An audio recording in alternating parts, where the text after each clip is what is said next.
Yo, it's your boy Ryan, Northwest Sports Fanatics, back at you with a new video. Today is Saturday, August 16th, 2025, with your boy Ryan and the Northwest Sports Fanatics. Make sure you guys subscribe to the channel. Smash that like button either now or on your way out. Donate to your boy if you can. Cash App $ ORIONNWSF or the YouTube Super Chat right here. We got the Seattle Mariners versus the New York Mets. First pitch is going to be here in roughly 5 minutes. So let's cue up the music, take a look at the thumb, and let's get into the starting lineups. Happy Saturday, everyone, and happy birthday to my Paisley pup who turns 4 years old today. Let's get it.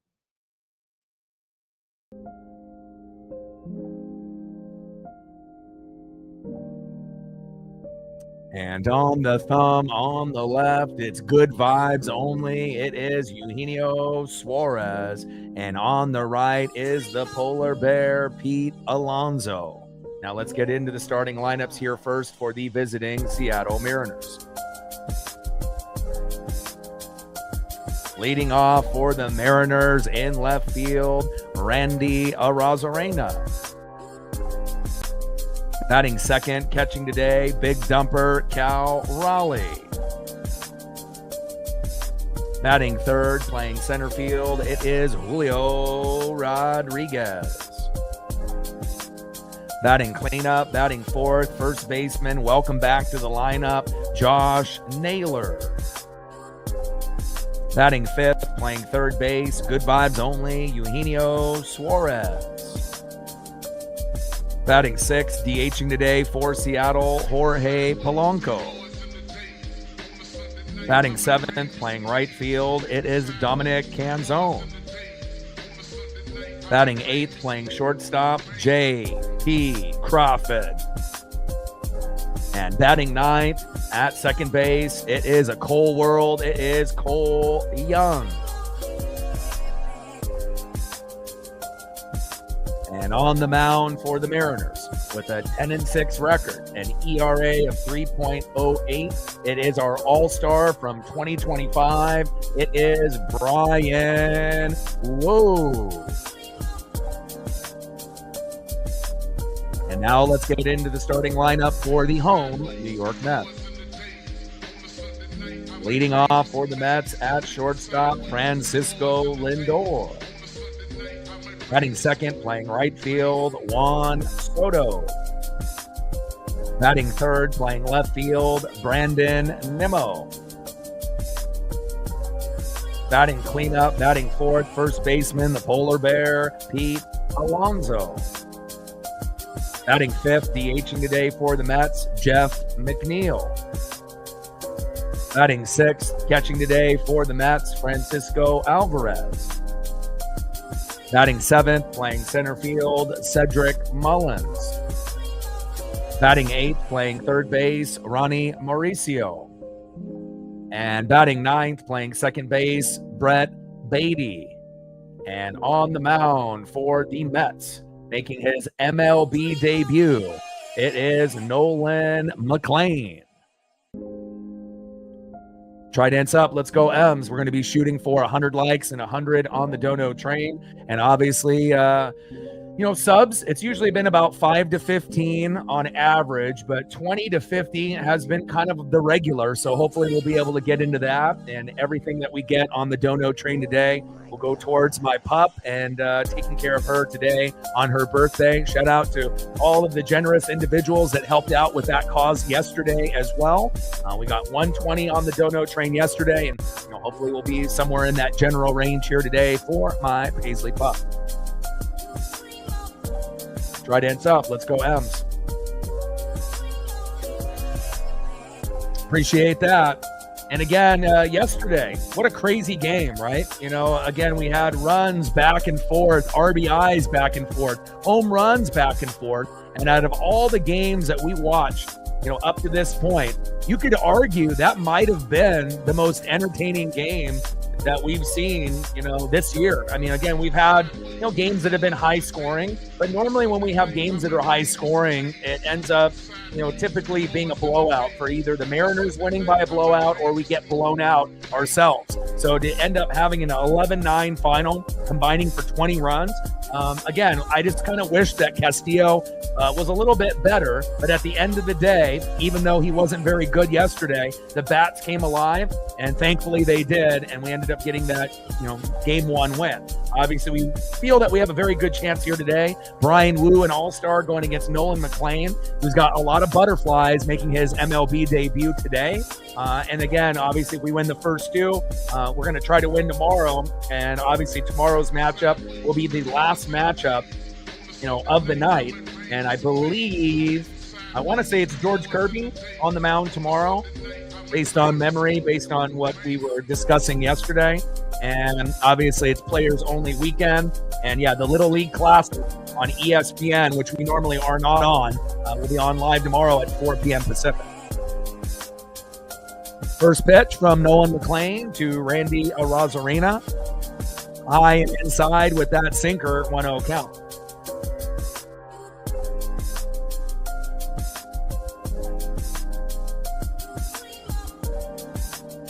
One-0 pitch, takes a strike swinging, high and away. 1 ball and 1 strike to Randy Arozarena. 1-1 pitch, takes another strike there. Come on, Randy. 1 ball and 2 strikes to Randy Arozarena. 1-2 pitch, and down goes Arozarena, and a great start for Nolan McLean, making his MLB debut and getting a punch out on his first batter. Impressive. 1 away. Next up is catcher Big Dumper Cal Raleigh, hit number 46 yesterday, in second place, sole possession of home runs of all time. And obviously, as a catcher, 48 is the record for Salvador Perez. Cal's at 46. Hell, he could tie it today. First pitch, high and away with the curveball by McLean. 1-0 count. Let's go, Cal. We'll be taking singles, right? We'll take doubles. But at the end of the day, we're looking for one of these. Tridents up. Let's go, M's. 1-0 pitch, high and away. 2 balls and no strikes to Big Dumper Cal Raleigh. And obviously, McLean is not trying to pitch right down the middle of the Cal and giving up an early home run. 2-0 pitch, takes a strike on the line, high and away. 2 balls and 1 strike to Big Dumper Cal Raleigh. Blue Jay in the building. What's good, brother? Top of the first inning, 0-0 between the Mariners and the Mets. 11-9 final yesterday, one of the most entertaining games that we've had all year. And again, I'm not sure if we're going to have a home run party for both teams like yesterday, but we will find out. I would assume, a little bit less runs, at least you would assume, but, tough to say. 2-1 pitch, high and away.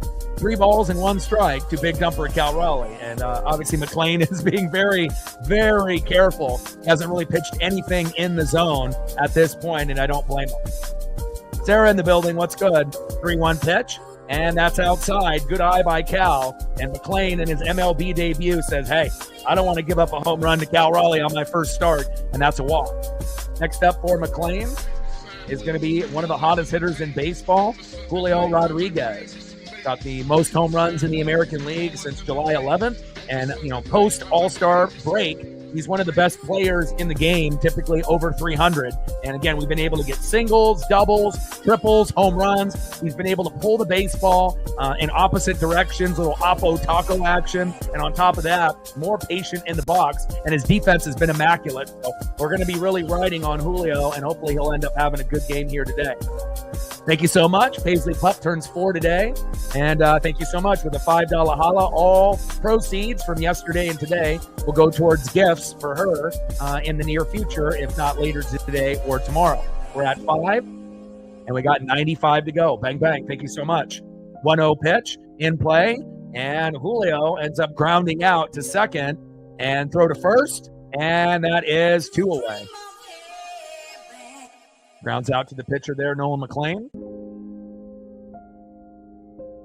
Next up, first baseman Josh Naylor missed yesterday's game due to an illness that's been going around in the club. But obviously it's not too serious because he's back in the lineup here today. And that was pretty shocking that we were able to put up 11 with our hottest hitter, not named Julio, in Josh Naylor. And thankfully we got the dub. First pitch from McLean to Naylor, low and at the knees with the curveball, 79 miles an hour, 1-0 count. 1-0 pitch, takes a strike looking high and away. 1 ball and 1 strike with a runner at second with 2 outs. We're knotted up at 0 here early.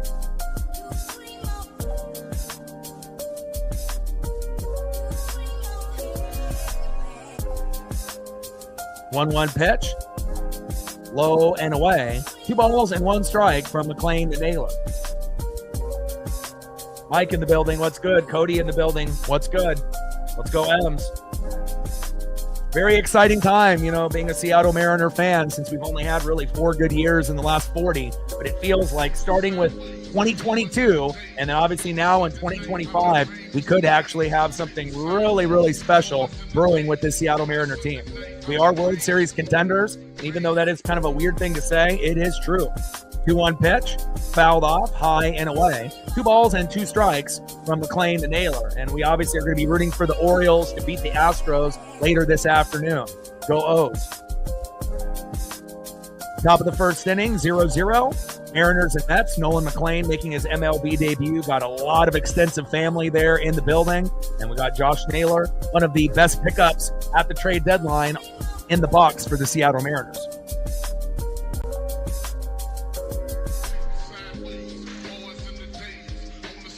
2-2 pitch, and that is strike 3, and down goes Naylor. And we got the second most home runs out of any team in the American League. And again, we just got to be able to get the starting pitching, the bullpen, and the hitting on the same wavelength. And if that happens, we are going to be very hard to beat, even against the Tigers, the Guardians, the Blue Jays, the Yankees, the Red Sox, the Astros. I really like our chances. The American League is up for grabs this year. Great start for Nolan McLean in his MLB debut, not giving up anything big, obviously, to start off, but we'll see how, obviously, that will go in the rest of the matchup. Leading off with 2 home runs yesterday, one of the more underrated players, even though he is popular, shortstop Francisco Lindor. Batting second from the Yankees last year, joining another New York team, right fielder Juan Soto. Great hitter, not the greatest defender in right field. And batting third, left fielder Brandon Nimmo. And we'll see if Soto will make up for some of those bugaboos that he had yesterday in the outfield, but we will wait and see. And on the mound for the Mariners, a 10-6 record, ERA of 3.08. Our number 1, our ace, our all-star, it is Brian Wu. Let's go, baby. Like, sub, donate, comment, share. If you haven't smashed that like button yet, please do. Help us get to 100 on the dono train, 100 on the likes. Once we hit 100, we'll go for 125 or 150. And then obviously on the subs, we'll be shooting for 5 to 15. And if we end up hitting that, we'll go from 20 to 50. And we've been doing pretty well with all of those categories as of late. I appreciate all the new subs that we've been able to acquire, as well as all of the regular viewers as well. Appreciate you.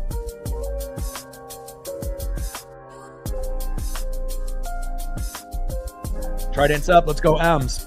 And I feel, better that Paisley's feeling better. She was sick yesterday, and I had to kind of step away from the stream 3 or 4 times. And after the stream ended, I ended up taking her for a walk, and she got really, really sick. But after, relieving herself, and obviously trying to get all of that out of her system, she was good for the rest of the night. She slept well. And today it seems like she's back to her normal self, which is great because I would hate for her to be sick on her birthday. Leading off for the Mets is Francisco Lindor. And if there's a particular photo of a Cardinal that you want to represent, Sarah, let me know and I got you.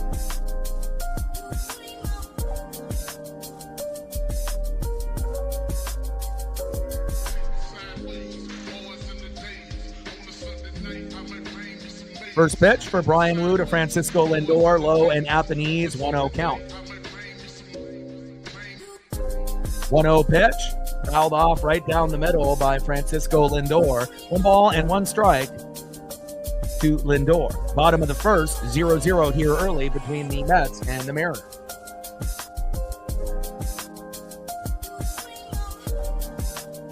All right, 22, 28 more to get to that halfway point. Great job all day.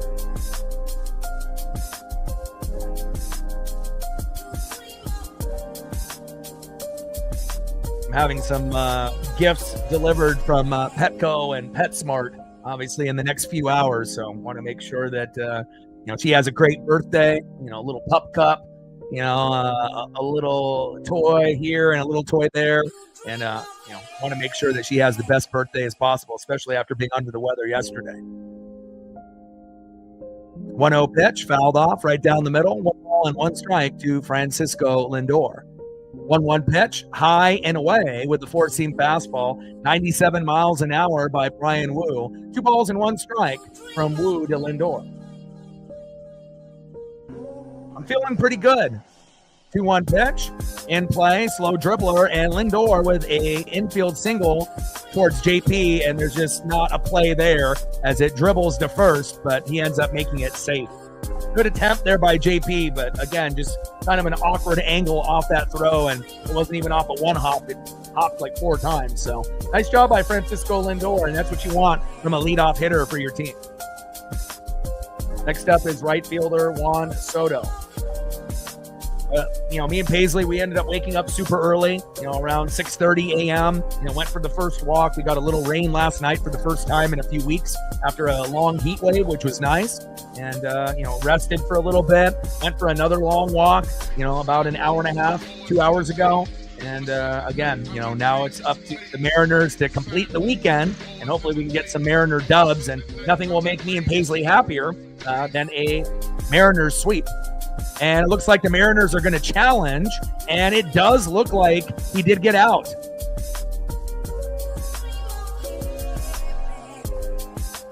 And even though that ball bounced like 5 times, there we go.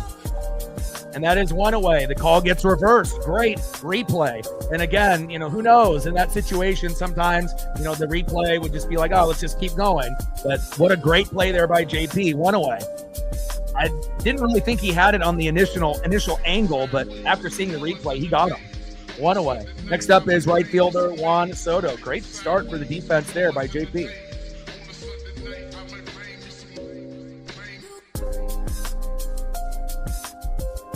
And Soto on the first pitch in between the gap, and I assume he'll be hitting the brakes for just a single.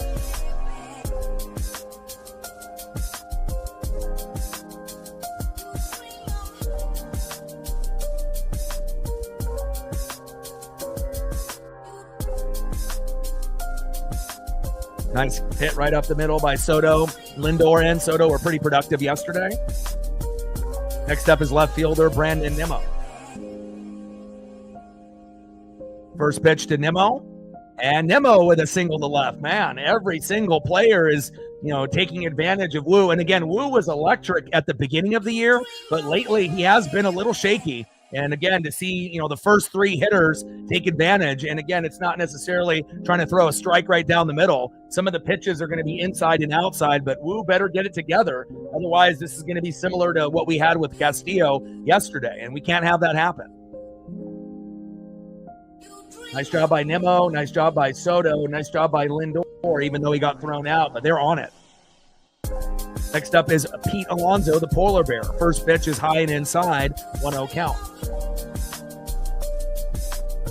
Come on, Wu. We need you, baby. And a good defensive play in that first out by J.P. Crawford. Hopefully we'll get a lot of that here today. 1-0 pitch. Takes a strike looking high and inside. 1 ball and 1 strike to Pete Alonso. Thank you so much. And every dono that we end up getting here today, as well as yesterday, will go towards Paisley Pup, getting her some type of gifts for her birthday. And she turns 4 today. So thank you so much. Every single dollar counts. It'll add up for Petco or PetSmart. Appreciate you. Bang, bang.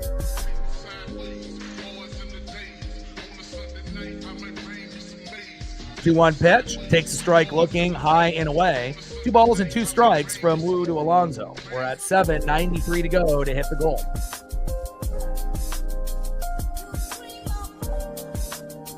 2-2 pitch, fouled off high and away. 2 balls and 2 strikes to Pete Alonso. And again, it is a little concerning when you start to see your really good players struggle, whether that be Logan Gilbert, Brian Wu, George Kirby. Matt Brash in the pen, Bizzardo, Spire, or Mooney, we expect those guys to be great. Obviously you assume that Castillo, Evans, and some of the other guys like Carlos Vargas may not be as good, but hopefully it'll turn around. 2-2 pitch, and take strike three looking. Nice job by Brian Wu, and finally being able to get a punch out. Way to bring the electricity. Nice job by Wu, and that is 2 away. Next up in the 5 hole is DHing Jeff McNeil.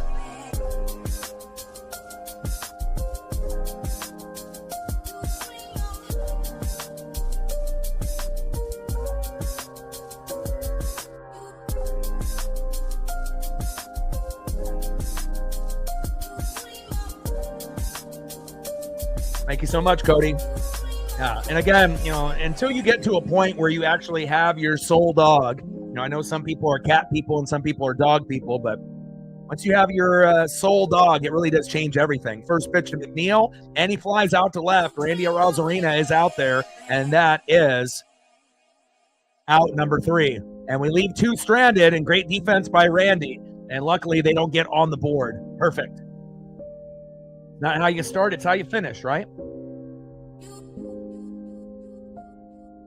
Next up for the Mariners, here in the top of the 2nd inning, third baseman Eugenio Suarez. Now, we know that we can get plays from you at third base, but we need you in the box, and hopefully you'll be able to get a single, double, or a home run here today. Let's go, Gino. I put you on the thumb today to hopefully encourage you to have a good game. Let's see if it works. Batting next in the 6th hole, DHing Jorge Polanco. And batting third in the 7th hole, right fielder Dominic Canzone. And he's going to hold that spot until Victor Robles is healthy. But hopefully Canzone still stays on the team, so that way they can decide between Canzone, Rayleigh, and Polo as far as DH. You want to have options and whatnot. And Polo has got that DH and, role pretty locked down for the year. But you want to go with a hot hand. And, sometimes Dom is a little hotter than Polo. That's facts. Let's go, baby.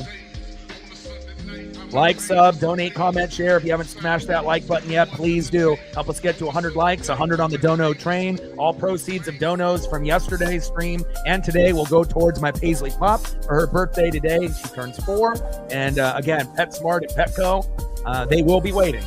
They will be waiting to take my money, so that way I can get her, any kind of gifts that I can get. Big facts. Right hands up. Let's go, M's.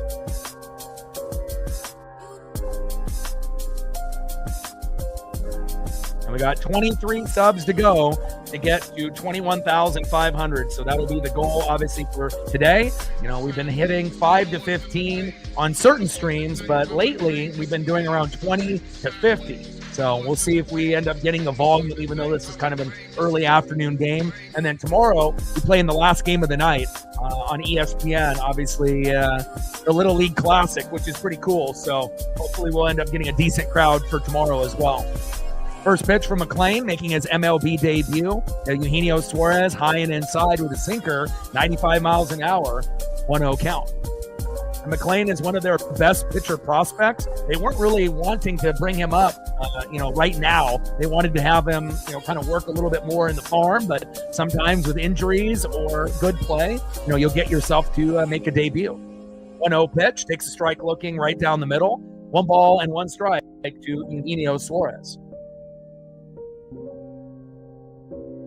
And even though Nolan McLean making his MLB debut has got butterflies, he's not really showing it. He's really coming out there with a lot of confidence and swagger, and that's what you want for a guy making his MLB debut. 2-1 pitch, and Gino grounds out to the shortstop, throw to first, and that is 1 away. Still love you, Gino. Just got to get it past the infield there. Next up, in the 6th hole, DHing Jorge Polanco. Let's go, Polo. Polo definitely due for a home run, and it feels like he's been close. He's been hitting home runs like very deep in the outfield, but just staying at the wall. Maybe this will be the day. First pitch, high and away with a curveball, 1-0 count. 1-0 pitch, slider, high and away, 94 miles an hour. 2 balls and no strikes to Jorge Polanco. Let's go, Polo.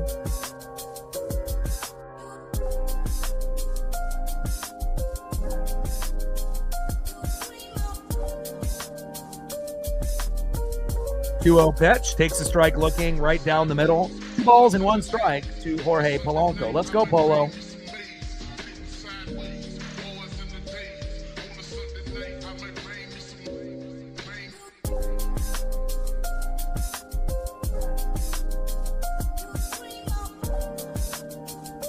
Two one pitch, and popped up and flied out to the shortstop, and that is 2 away. Francisco Lindor having a busy start to this game defensively. I see you, Lindor. Next up is right fielder Dominic Canzone. And Nolan McLean, 24 years old, 3rd round pick in the 2023 draft from Oklahoma State, 2.45 ERA in the minors, and was a two-way player, also played quarterback as a redshirt freshman. So, I mean, this guy is an athlete. First pitch, takes a strike looking to Dominic Canzone right down the middle, 0-1 count. 0-1 pitch, low and away with a slider, 1 ball and 1 strike to Dominic Canzone. Let's go, Dom.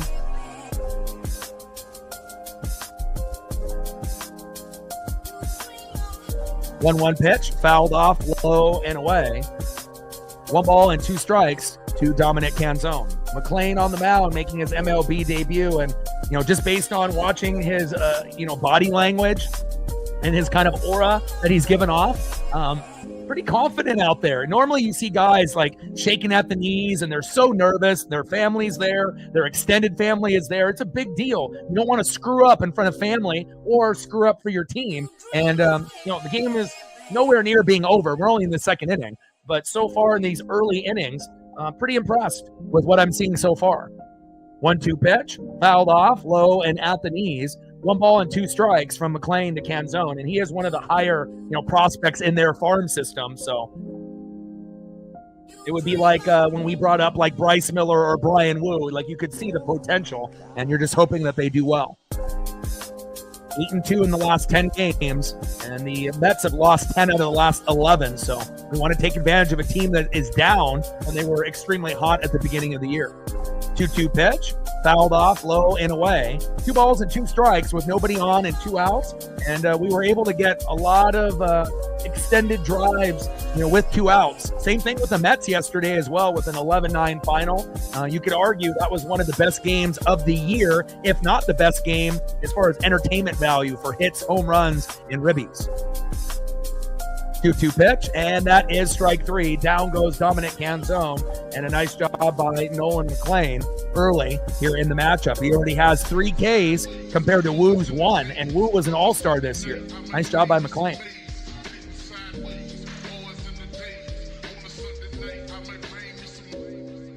Beautiful change up there on Dominic Canzone for strike 3. Let's see what Brian Wu has in store here in the bottom of the 2nd inning.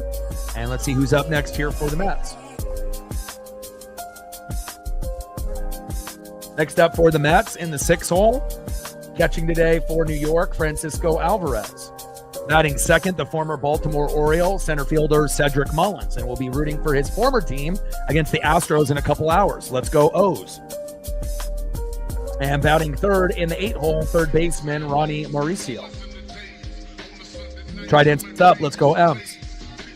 And hopefully we can get Brian Wu with a few punch outs so we can throw this graphic up. Let's go, baby.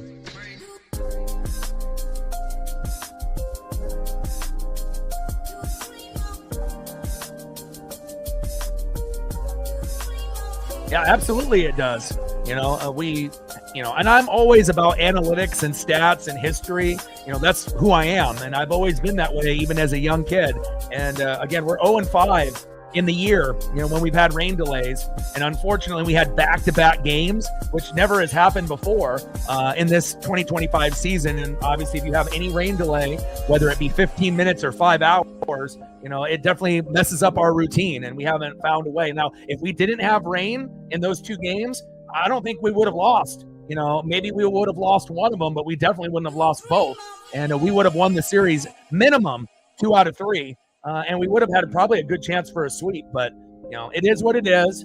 Some teams are smart and they'll have a retractable roof or a roof. If you actually live in a cold weather state, others, it's been built for such a long time and renovations cost too much, and sometimes the teams have to suffer. And definitely the Mariners suffered in that Baltimore series, which we're going to put behind us. And we're looking forward, obviously, here with New York and coming out of the gates after losing 2 games in a row and putting up 11 with no Josh Naylor, who was battling an illness, was very fucking impressive. The only non-impressive thing yesterday was Luis Castillo's pitching, which was terrible. But again, you had terrible pitching on the other side as well. So, it is what it is. First pitch from Wu to Alvarez, fouls it off high and inside, 0-1 count. 0-1 pitch, low and away, 1 ball and 1 strike from Wu to Alvarez. Bottom of the second inning, 0-0, Mariners and Mets.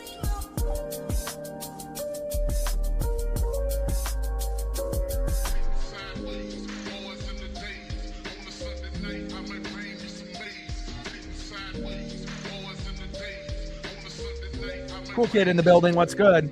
1-1 pitch, takes a strike looking high and away. 1 ball and 2 strikes from Wu to Alvarez.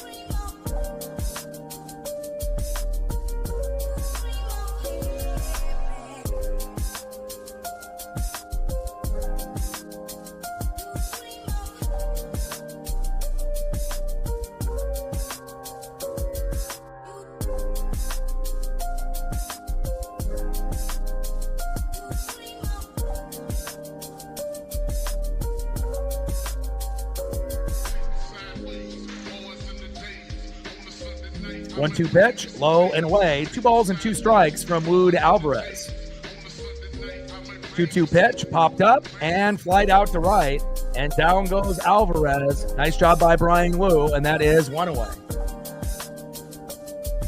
Keep it rolling, Brian. Next up for Brian Wu, the former Baltimore Orioles center fielder Cedric Mullins. Like, sub, donate, comment, share. If you haven't smashed that like button yet, please do. Help us get to 100 likes, 100 on the dono train. And obviously we're looking for, what are we looking for? 23 subs to hit 21,500. And all the donations that we got yesterday, as well as today, will go towards my pup's birthday, who is 4 years old today, Paisley Pup.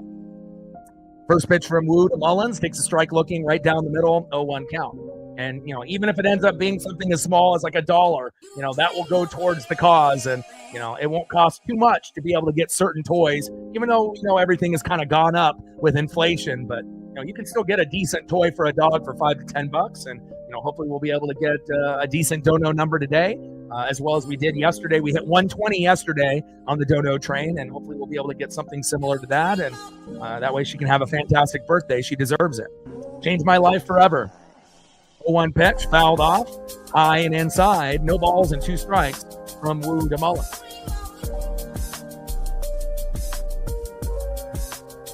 I don't think it makes him think of home and the rain because we have a roof. So it's not like we have rain delays in Seattle. Yeah, it does rain a lot in Oregon and Washington, but it never affects us, obviously in the Pacific Northwest because we have a retractable roof. We're not fucking stupid, like Baltimore and Chicago and some of these other places that should have already had a roof built when they built it originally or ended up getting a retractable. But,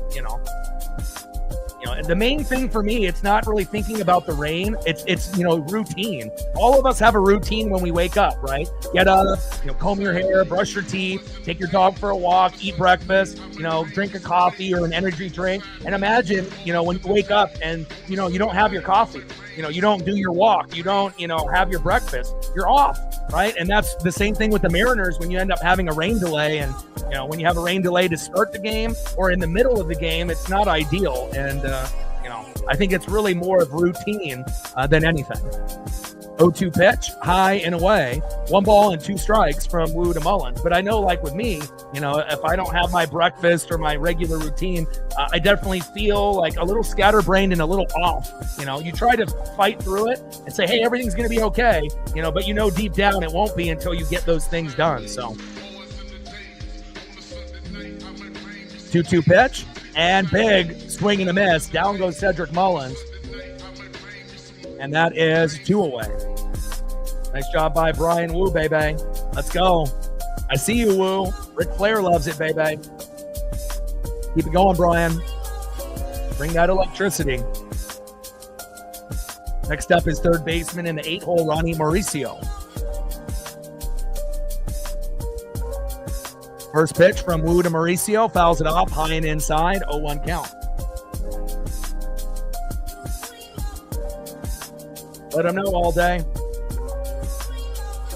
But it's like so fun being able to watch like a team that is a World Series contender. You know, it's been 24 years, you know, since we've been in this position. So the last time the Mariners were this good, I was in like my 20s and whatnot. So, you know, I was in, 18, 19, 20 years old, now 43. So, I know that we're going to have very many good years moving forward with this squad, and we might be able to make the playoffs for a number of years in a row, which we really never been able to do. So, I mean, it would be just exciting to go 2 years in a row, 3 years in a row, where some teams take it for granted, but I know the Mariners won't.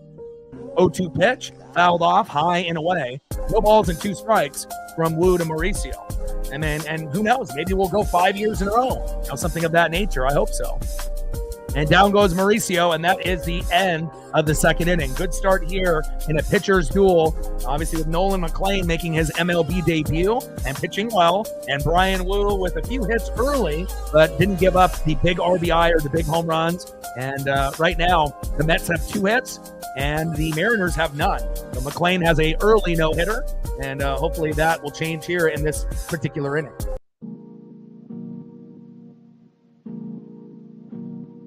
We got 3 punch-outs for Wu and 3 punch-outs for Nolan McLean making his MLB debut. Impressive. Matching the All-Star toe-to-toe. Next up for the Mariners, an absolute stud on defense, and we love him in the box. Moved to the 8-hole. It is ice water in his veins, J.P. Crawford. Batting second with maybe his best game of his early career yesterday. 3 for 4. And when you can get 2, 3, 4 ribbies, even if you're not homering, you're a singles hitter, you're really coming into your own and you're really starting to become a real fan favorite for Seattle. It's a Cole world, baby. Cole Young. And batting third, 0 for 1 with a K, left fielder Randy Arozarena. And hopefully we can get some good action out of Randy. He wasn't able to homer against his former team. He's overdue. We're waiting for singles, doubles, whatever we can get. And hopefully we get something big out of Randy. Again, there's certain guys that you can tell that have been extremely hot, like Julio and Naylor. And obviously Cal is starting to pick up the pace after he was a little slow starting, after the home run derby championship, but he's starting to pick up the pace slowly but surely. But there definitely is quite a few people in the lineup that could get on a surge and give us that boost before Bryce Miller and Victor Robles come back. And, I can't wait to be able to see those guys back in the lineup. Right hands up. Let's go M's.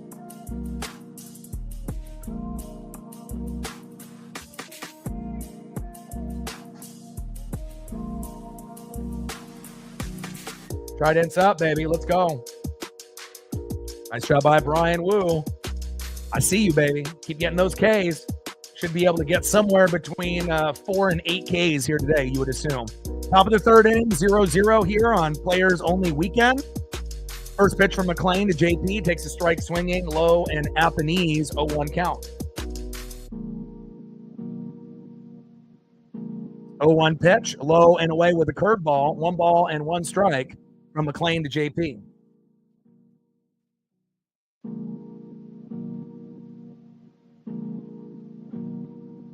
One walk for McLean, and that's it. And Wu has none. 1-1 pitch, big swing and a miss with the slider right down the middle. 1 ball and 2 strikes to J.P. Crawford. 1-2 pitch, high and away, tries to paint the corner, and McLean doesn't get the call for strike 3, which is very suspect there. 2 balls and 2 strikes to J.P. Crawford. Let's go, J.P. 2-2 pitch, fouled off. Low and away with the curveball. Count still remains 2 balls, 2 strikes from Nolan McLean making his MLB debut to J.P. Crawford. Let's go, J.P. 2-2 pitch, low and at the knees with the sinker. Count now is full. 3 balls and 2 strikes to J.P. Crawford. Come on, J.P., get on base, baby. Start the rally.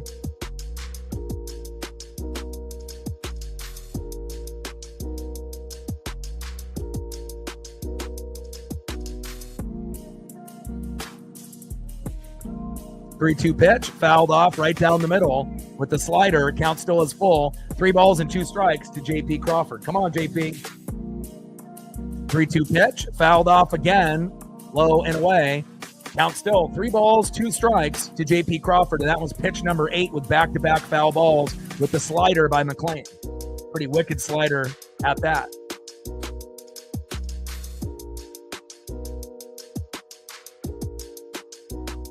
Three-two pitch. Good eye by JP, my boy. And again, just because you don't get a single or a double, triple, or home run, you can still be effective and help your team win by not swinging when the pitch is not there. Nice job by JP. He goes to first.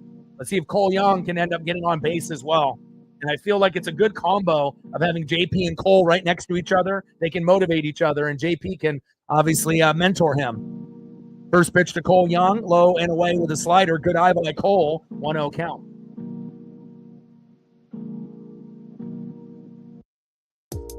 Yeah, Francisco Lindor, captain, had 2. And then obviously when Lindor got his second one, the next batter, Soto, got it a back-to-back. But we had quite a few home runs as well. And, again, that was one of the more entertaining offensive games of the year. 11-9 final. Even though Castillo pitched like shit, we still found a way to get the job done. Thank God. And with no Josh Naylor in the lineup yesterday. So, Castillo pitching bad, no Naylor. That's usually a recipe for disaster. But thankfully, the bats came alive. Julio was great. Cal was great. Cole Young was fantastic. It was one of his best games of his early career. And he's really starting to come into his own. We love him. 1-1 pitch, low and away with the slider. 2 balls and 1 strike from McLean to Young. How's the new job going, Captain? Good to see you. Ian all day. I missed you. And hopefully things are going well in your world. We're going to be here grinding it out while you're chasing the paper. Top of the 3rd inning, runner at first. JP with the walk with no outs at 0-0 here early. 2-1 pitch, fouled off, high and away. 2 balls and 2 strikes from McLean to Cole Young. It's my Paisley Pup's 4th birthday today. She's definitely been an angel and a godsend for me. I haven't had any, depression or anxiety in years with her by my side, and we're going to honor her today as well as yesterday. So for any donos that we get, that'll go towards Petco and the PetSmart Fund so that we can get her some more gifts so she can have a fantastic birthday. I do have some gifts being delivered based off yesterday's results that should be arriving sometime between 3 and 6 p.m. through PetSmart. So Petco and PetSmart making deliveries. 2-2 pitch, low and away. 3 balls and 2 strikes from McLean to Cole Young.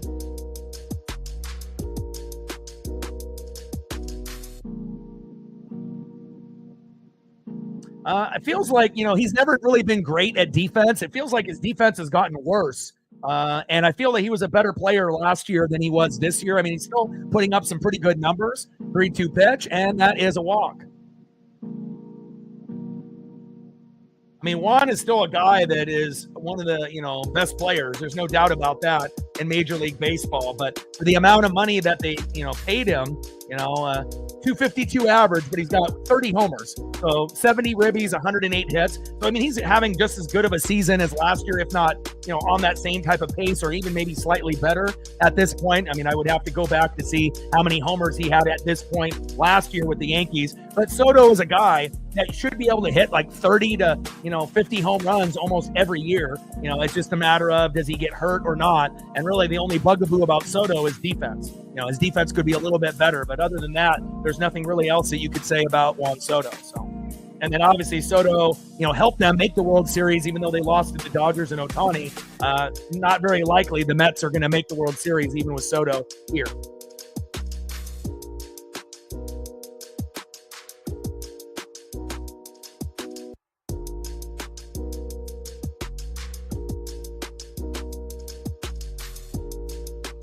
Next up is Randy Arozarena.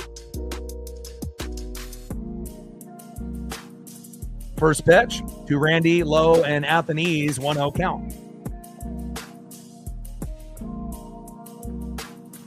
1-0 pitch, high and away. 2 balls and no strikes from McLean to Randy Arozarena. I mean, if you have a question about like a parlay or something like that, that'll be something that you should just do on your own time and look up at ESPN.com. Click on the Mariner Mets game, and then you can look at the lineups, and then that'll give you an idea. So Obviously, it's not going to show anything on our end while the game is in play until we end up hitting the, after the inning ends or that half inning ends, and then it'll bring up what next guys are up. So that would be my recommendation if you got a question like that. 2-1 pitch, takes a strike looking low and at the knees. 2 balls and 2 strikes from McLean to Randy Arozarena. I mean, it's not going to be something that, people are going to be able to see on a screen right away. They're not going to flash it up there. So it's like you just go through the batting order and it'll let you know where we're at. So, and down goes Randy Arozarena, and that is 1 away. Come on, Randy, we need you. Next up, 0 for 0 with a base on ball. It is big dumper Cal Raleigh. Trident's up. Let's go, Cal. He's at 46 home runs. We're looking for number 47 and possibly 48. The record is 48 by Salvador Perez, and it feels like Cal is going to break that record by, I would assume, at least 10 minimum. I assume he'll get to 58 at minimum, but does he get to 60 and above? Obviously, he'll have to hit a couple multi-homer games to get over 60, in my opinion. Unless he gets incredibly hot and hits like back-to-back-to-back home runs in like 3-4 games in a row, then that might help. But, he'll probably need a couple games of 2 from the left, 2 from the right, or 1 from the left and 1 from the right. First pitch from McLean. Takes a strike looking high and away, 0-1 count. 0-1 pitch. Big swing and a miss, low and at the knees. No balls and 2 strikes from McLean to big dumper.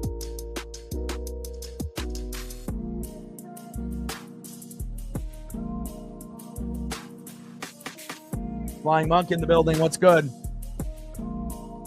Top of the 3rd inning, 0-0 here on my Paisley Pup's 4th birthday. We won yesterday in a shootout, 11-9, and we're definitely looking for the dub here today. 0-2 pitch, high and inside with the sinker, 94 miles an hour by Nolan McLean. 1 ball and 2 strikes to big dumper Cal Raleigh.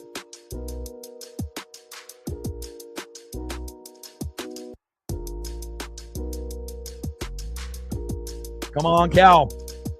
I mean, we don't necessarily even need the home run. The home run would be great, but again, I'm not sure if he'll get a pitch good enough from McLean. He knows that this is his MLB debut. And most runs batted in. Schwarber's got 101. Cal got 100. And here's Cal deciding not to go for the home run blast. Just gets a single right in the gap. Here we go. And now we got bases loaded for the guy that you want up, Julio Rodriguez. Here we go. And if this was at the beginning of the year, we would probably be saying, no, anybody but Julio, because he was struggling early in the year and getting himself in 0-2 counts and being way too overly aggressive in the box. But now he's been one of the best players in the American League since July 11th, home run wise. And not only that, he's pulling the baseball. He's still going to be overly aggressive once or twice out of his 4 or 5 at-bats, but at least he's not being overly aggressive on every at-bat, and that's really what was killing him. He's not going for home run swings every time. He's kind of playing within the game itself. Oh, I need to get an RBI here, and then he'll go for a single or like a double type of swing, and then there'll be other swings where he's going for the moon, and we'll see if we get it here. First pitch is high and inside, 1-0 count. Bases loaded, top of the 3rd. And we have 1-0 pitch. And Julio hits into the double play. Throw to first. And that is out number 3. Brutal. And again, hopefully that doesn't happen again. But the defense comes up big for Nolan McLean, especially with bases loaded there. You're hoping that you get a minimum of 1. But if you hit into a double play, then that ends that party real quick. And hopefully that's the only double play that we have, especially with guys with bases loaded or runners on the corners here today. Rough one. Damn it, Julio. But at least he didn't, get out on the first pitch. If we're going to, beggars can't be choosers. Let's go to the bottom of the 3rd inning, and then we'll see who's up next here for the Mets. But that's the last thing that you want to happen, when you got bases loaded and you finally are finding a little bit of a groove. You don't want to have that happen. But, it is baseball. It does happen often. Trident's up. Let's go M's. Let's see who's up next here for the Mets in the bottom of the 3rd.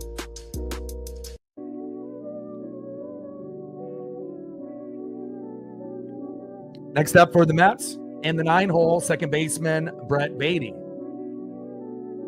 On deck, shortstop Francisco Lindor, who had 2 homers yesterday. And batting third, right fielder who had a solo dinger as well, Juan Soto. Trident's up. Let's go M's. Bottom of the third inning, 0-0 here early.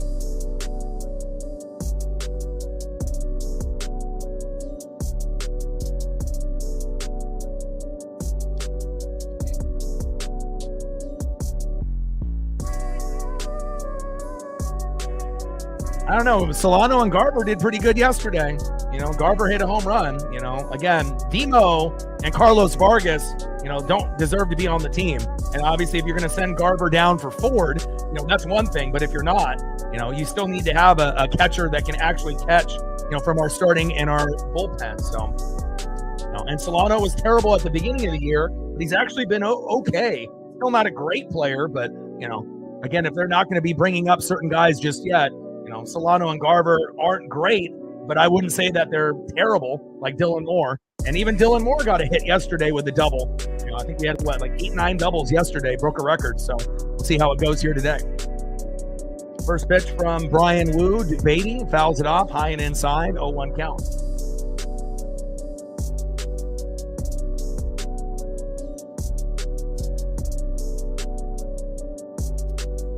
One pitch in play, and Beatty with a single to right. Nice hit there on Wu, and it just feels like a lot of our really good players have been struggling lately. Whether that's Wu, Gilbert, Matt Brash, Bizzardo, Spire, Mooney, whether it be starters, and again with Logan Evans and Luis Castillo, you kind of expect them to, kind of fuck up and hope that they do well. But with Kirby, Gilbert, and Wu, you expect them to be great. Same thing with Brash, Bizzardo, Fire and Mooney, but you're going to go through peaks and valleys, and sometimes the other team is just on. First pitch from Wu to Francisco Lindor, high and away, 1-0 count. Very hard to be consistent for 6-7 month stretch in a row. You're going to have the ups and the downs, the peaks and the valleys. Bottom of the third inning with a runner at first. Beatty with a nice single in his last at bat. And again, Wu has not looked as dominant or crisp lately, but again, we're still at 0-0. So, it's like we don't need Wu to get 10 to 12 Ks every start. The main thing is giving up 3 runs or less. And you can even give up hits and walks, and plunks, but you just got to make sure these guys don't come home. 1-0 pitch, and a big hit by Francisco Lindor with a double. Beatty scores, and Lindor has been the hottest hitter against the Mariners in this series. Nice job by Francisco Lindor. 1-0 New York. Next up, right fielder Juan Soto. And Beatty is not the fastest guy, and he's chugging along and went head first with the slide. But again, when it's hit that deep into right field, there's nothing you can do.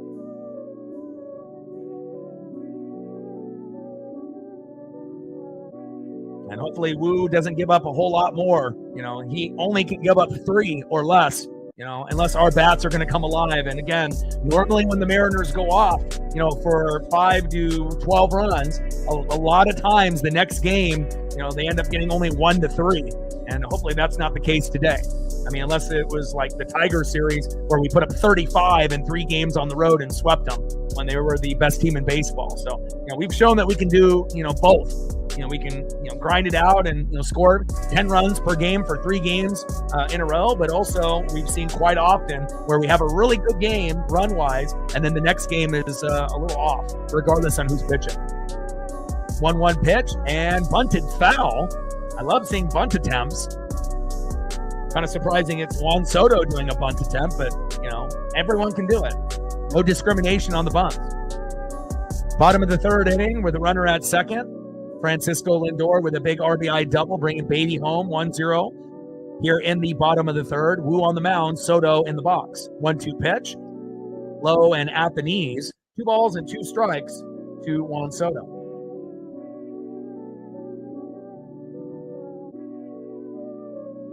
Like, sub, donate, comment, share. If you haven't smashed that like button yet, please do. We've gained 3 likes so far, which is great. We need 20 more to go to hit 21,500. And we're going to be shooting for, obviously, 100 on the likes. and 100 on the dono train for Paisley Pup and her birthday today, and she turns 4. So all the donos will go towards gifts for her, and we hit 120 yesterday, and hopefully we'll have a decent number here today. 2 balls and 2 strikes from Wu to Soto. If you haven't smashed that like button yet, please do. Help us get to our numbers. 2-2 pitch, big swing and a miss, and down goes Soto. There we go, baby. That's 1 away. Much better than a home run that he had yesterday. Nice job, Brian. Way to bring that electricity, baby. Brian, woo. Let's go.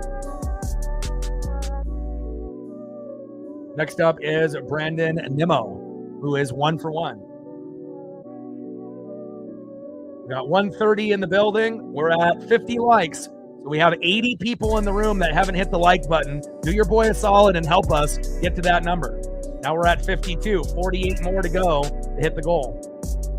With 80 in the room, we should be able to have at least half of those people smash that like button here in the 3rd inning. 1-0 pitch, big swing and a miss, high and away. 1 ball and 1 strike from Wu to Nimmo. Thank you so much. Appreciate you. And again, it shows you it's not how you start, it's how you finish. And you always need that first person, to kind of get something going with the dono train, and then others will follow. And, to be at 0 by the 7th inning, which was very odd. And then we ended up with 120. So, and we can credit you for starting it off. And I appreciate you very much. Go M's. And Paisley says thank you. 1-0 pitch. Takes a strike swinging high and away. 1 ball and 1 strike to Brandon Nimmo. Oh, absolutely, we can come back. But don't be surprised if it ends up being, quite a bit lower of a score compared to yesterday. 1-1 pitch, fouled off right down the middle. 1 ball and 2 strikes to Brandon Nimmo. Wu is an all-star, but he's been shaky lately. And Nolan McLean is making his MLB debut today, but he's pitching like a fucking 5-year vet. He's doing really well. So, we'll see what the bullpens look like and who comes in. And again, if we're down, we may see like Carlos Vargas. If we're tied or we're ahead, we might be able to see our better players like Brash or Bizzardo or Spire. So hopefully the game will be at least tied, so that way we have a better chance of bringing someone good in the pen rather than just kind of waving the white flag and, bringing in Kowar or Caleb Ferguson or, Carlos Vargas or one of those types. 2-2 pitch, fouled off high and away. 2 balls and 2 strikes to Brandon Nimmo. And every once in a while, some of the guys that are average or bad in the pen will play well, but, it's kind of like hold your breath when they come in. So. 2-2 pitch, low and at the knees. Count now is full. 3 balls and 2 strikes from Wu to Nimmo. All right, we're at 65 now, so we had a half of the people in the room hit that like button. Thank you so much. 35 more to go to hit the goal. 3-2 pitch, fouled off high and away with the 4-seam fastball by Wu. Count now is 3 balls and 2 strikes from Wu to Nimmo. And I think it definitely shows you as well, it's not easy to be able to get 10 Ks anymore. It used to be like the game was ruled by the pitchers, and you would see a lot of guys batting over 300 and a lot of guys that were getting 10, 11, 12 Ks pretty often, a few years ago. But now, even the elite guys like Skeens and Scooball, they don't get 10 Ks every outing, and they're like the best in the world. So, and there's a few other guys, obviously, in the top 10, that have been dominant this year as well. Philly's got a couple, and, we know how good pitching is. But it just definitely feels with some of the rule changes with the shifting and the pitch calm and everything else, it's a lot harder to get to 10 Ks even if you're an all-star. And Nimmo with the walk. Daniel in the building, what's good? Now Nimmo to first. Now you got runners at first and second with 1 out. Next up is the polar bear, Pete Alonso.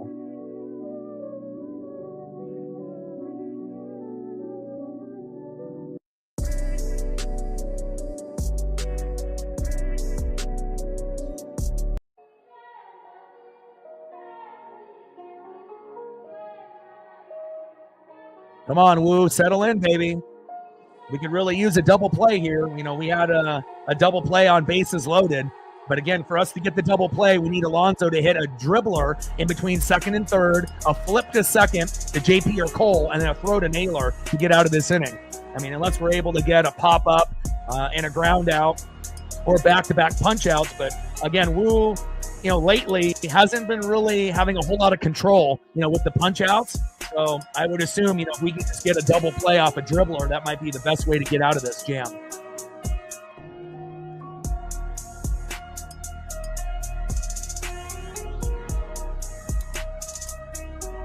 Trident's up. Let's go, M's. And Wu is one of the only pitchers in the game to pitch through 6 innings or longer in every start this season. That's like some Clayton Kershaw territory. Only a few guys have ever done that.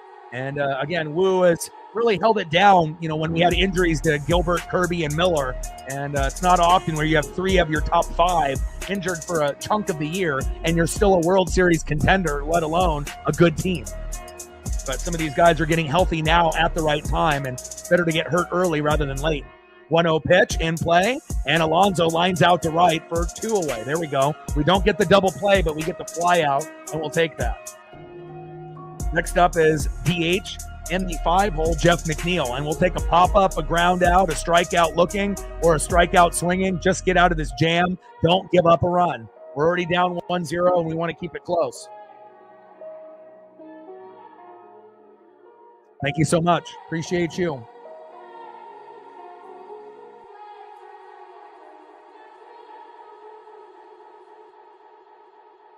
And we're at 7 on the dono train for Paisley and her birthday, 93 to go.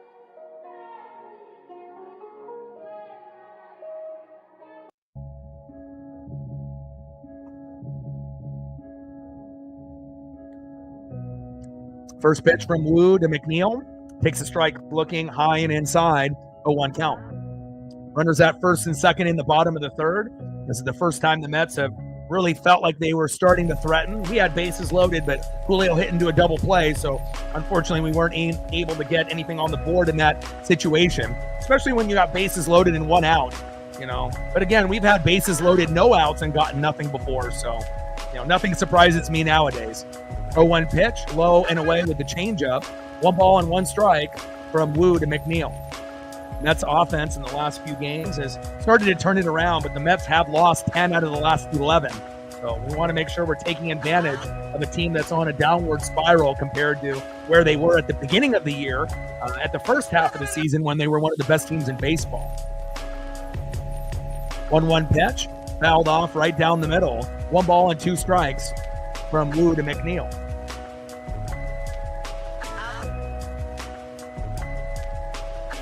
We definitely have the team, to do it. We just have to execute and hope that we don't have any injuries. But I think our team, if you look at the roster, is better than everyone in the American League. But, can we actually execute? That's the real question. Astros have a team. We know that, right? Blue Jays are hot. They have a good team. You got the Yankees and the Red Sox trying to, do what they can do. And then you got the Tigers and the Guardians. But, if you're looking at pitching, bullpen, 1 through 9, bench, farm, it's the Mariners. It's kind of a crazy thing to say, but, it's the reality, especially by getting Gino and Naylor at the deadline that put us in that position. If we didn't get Gino and Naylor, then we would be, one of the good teams, one of the teams that has a chance. But I think getting those 2 kind of propelled us towards the top. And obviously we know the Blue Jays and the Tigers and the Astros will be tough, but again, Red Sox, Yankees, and Guardians are kind of hit or miss lately. And that's a wild pitch by Wu. And Lindor to third. Uh-oh.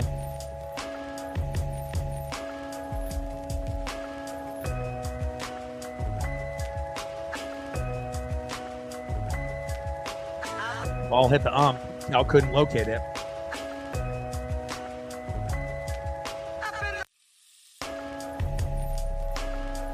Hit the ump in the groin.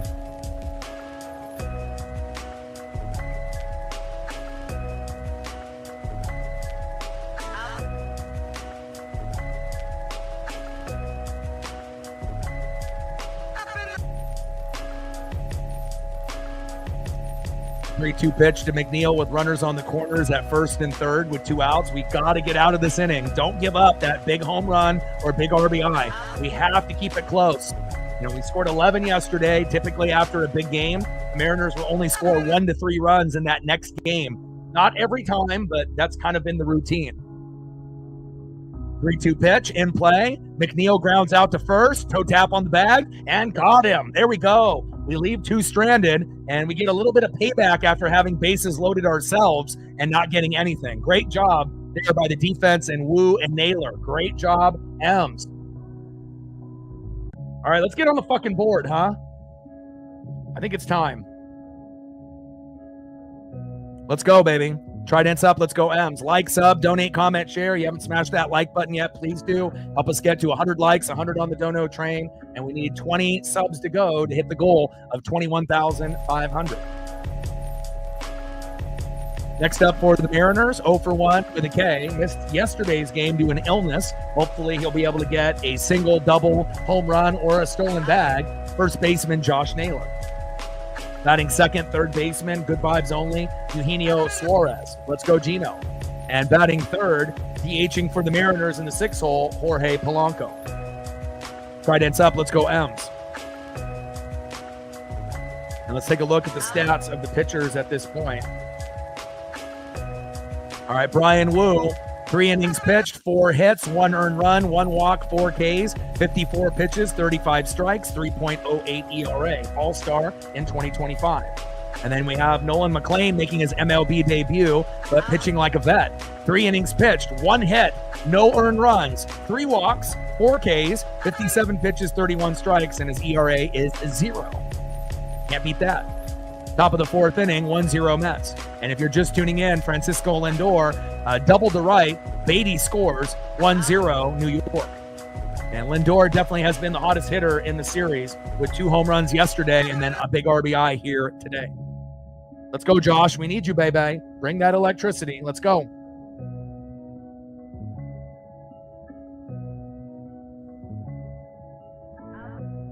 Agreed.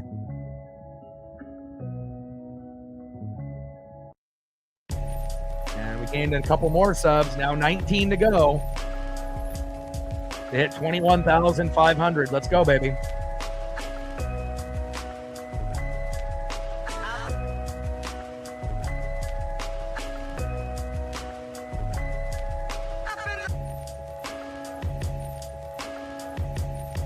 Griffey wants it. First pitch from McLean to Naylor, high and away, 1-0 count.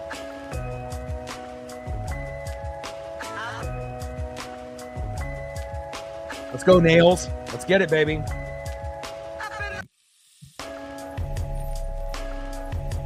One 0 pitch. High and away. 2 balls and no strikes from McLean to Naylor. 2-0 pitch.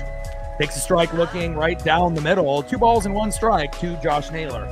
Especially if we can get great production out of Victor Robles and Bryce Miller, those could be like the X factors that, get us above and beyond Houston in the division, and that could propel us, past teams like Toronto and Detroit.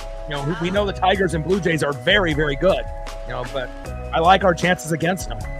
2-1 pitch, and Naylor grounds out, throw to first, and that is 1 away. And again, give kudos to Nolan McLean in his MLB debut. He's one of the highest prospects for the Mets, and he's pitching like a 5-year vet. He's doing awesome. First pitch to Eugenio Suarez here in the top of the 4th with 1 out with a 1-0 Mets lead. Fouls it off high and inside, 0-1 count. Now, we know you can play some good defense at third, Gino, but we need the bat to come alive. Come on, baby. I put you on the thumb. I could have put Julio. I could have put Brian Wu. And I know you've been slumping a little bit, but you did end up having an RBI recently. But we need you to either hit a big home run or to get a big RBI or just a big single or double to kind of get some momentum going for Eugenio Suarez. 0-1 pitch, fouled off high and inside. No balls and 2 strikes from McLean to Gino. And normally I would be sprinkling in more pitcher thumbs, for the thumbnails, but it just seemed like every time I started to do it with Gilbert, Kirby, and Wu, they would get fucking rocked. So now, I got to keep with my instincts and not put any pitchers on the thumbs and just go with positional players. And so far, we've been winning with that, method to that madness. 0-2 pitch, high and inside. 1 ball and 2 strikes from McLean to Gino. But, Wu and Gilbert and Kirby are definitely worth a thumb, but I don't want to jinx them. And it seems like our starting pitching has been a little shaky lately. I mean, maybe George Kirby has been doing the best out of him, Gilbert, and Wu as of late. The last 4 or 5 starts, Kirby looks like the old Kirby. And hopefully we get that type of Kirby tomorrow for players only. You know, obviously the matchup will be the last matchup of the night on ESPN. And it's going to be one of our first broadcasts on ESPN for the year. And it will be the last game of the night for the Little League Classic. Can't wait for that. 1-2 pitch. Fouled off high and away. 1 ball and 2 strikes to Eugenio Suarez. 1-2 pitch. Fouled off low and away with the cutter. 1 ball and 2 strikes to Eugenio Suarez. Come on, Gino. Find a way to get a single. We don't even need to be greedy and ask for a home run. Like, just get on base. Come on, Gino. Good vibes only. 1-2 pitch. Fouled off low and away. Curveball, 80 miles an hour by Nolan McLean, making his MLB debut and looking like a pro. 3 consecutive foul balls by Gino, so at least he's working the count. We're not getting out, within the first, 2 pitches. He's trying. Again, baseball's hard. It's not easy. And a majority of his home runs, were in Arizona on the Diamondbacks, kind of a hitter-friendly park. Seattle's the hardest park to hit at. So, I would assume Gino on the 1-2 pitch strikes out swinging. That is 2 away. I feel Gino probably won't heat up until we get into September, October.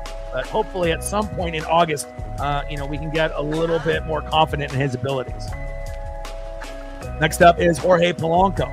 0 for 1, another guy that is overdue for a home run, and hopefully we get a polo dinger here. Top of the 4th, 1-0, New York. Can we get a polo dinger, please? We just want to tie it up 1-1. Let's go. First pitch. Takes a strike looking right down the middle. 0-1 count.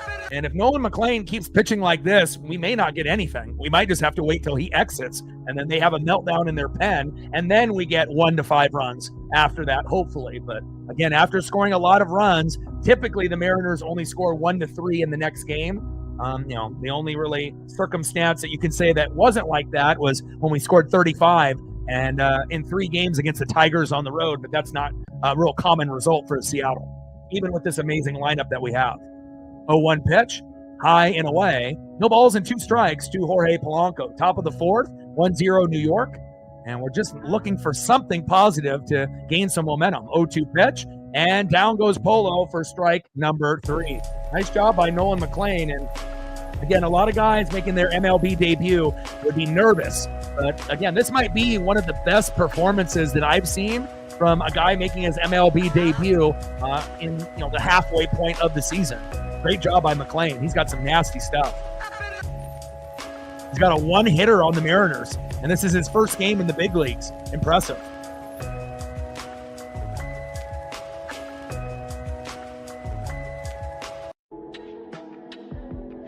All right, let's see who's up next here in the bottom of the 4th. And hopefully we'll keep it 1-0. Next up for the Mets, 0 for 1, catcher Francisco Alvarez. Batting second, center fielder, former Baltimore Oriole, Cedric Mullins. Orioles play the Astros in a couple hours. Go Orioles. And batting third, 0 for 1 with a K, third baseman Ronnie Mauricio. Trident's up. Let's go M's. We may need this guy right here to be the hero. Come on, J-Rod. You or Cal. Let's get it done, baby. And we definitely need to bring back these grays. It's like, I know we have all these different jersey combinations. The grays are too sick to not have in the starting rotation. Hopefully they'll bring these grays back at some point. Love them. Bottom of the 4th inning, 1-0 New York.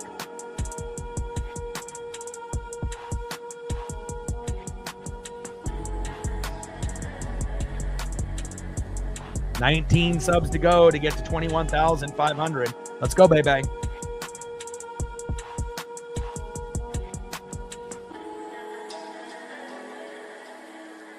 And we're at 70 likes. We have 80 in the room that haven't hit the like button yet. If we can get a fraction of those, we'll be at 100. We're at 71. 29 more to go to hit the goal. 148 in the building, 71 on the likes, 29 out of those 80, and then we'll be money.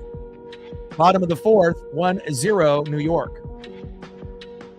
I mean, considering McLean has got a one hitter, his pitch count isn't too high. It's at 71, so he could go probably 6 innings, especially if he's pitching this well.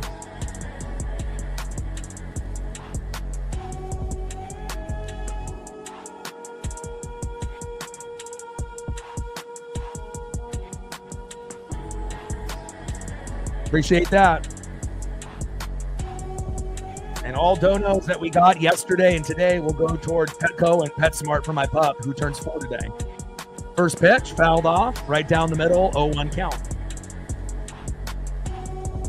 0-1 pitch, low and away with the sinker, 97 miles an hour by Wu. 1 ball and 1 strike from Wu to Alvarez. 1-1 pitch, takes a strike looking high and away, paints that corner beautifully. 1 ball and 2 strikes to Francisco Alvarez.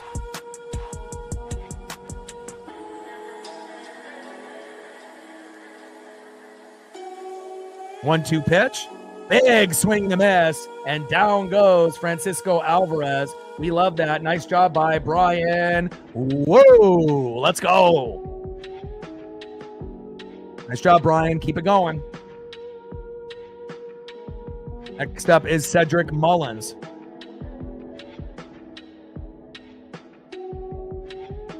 Six Ks for McLean. Wu is right behind him with 5.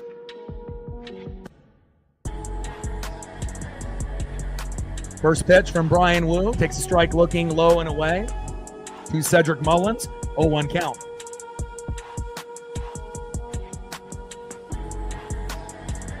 Let's go, Wu. Lock in, baby. Bring that electricity. 0-1 pitch, high and inside. Should have been probably a strike, but called ball. 1 ball and 1 strike to Cedric Mullins.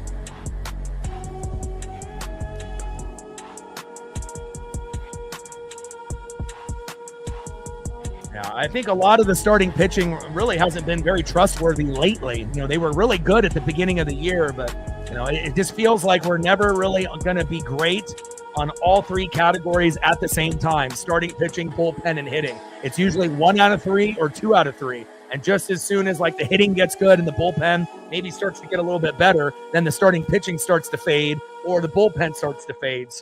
But hopefully at some point we can get all 3, on the same level in the same game or series. And that could propel us, to not only win the division over the Astros, but ALDS, ALCS, and possible World Series this year.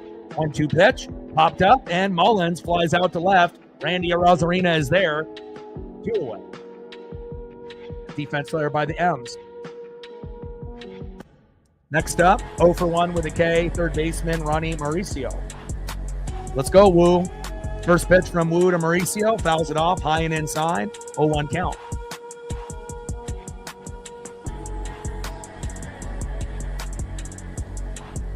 .73 ERA in 10 starts for Miller, which wasn't good, but 2.94 last year. So even with the shoulder and back injury, Bryce was a liability at the beginning of the year, but hopefully we'll get a healthy, good Bryce.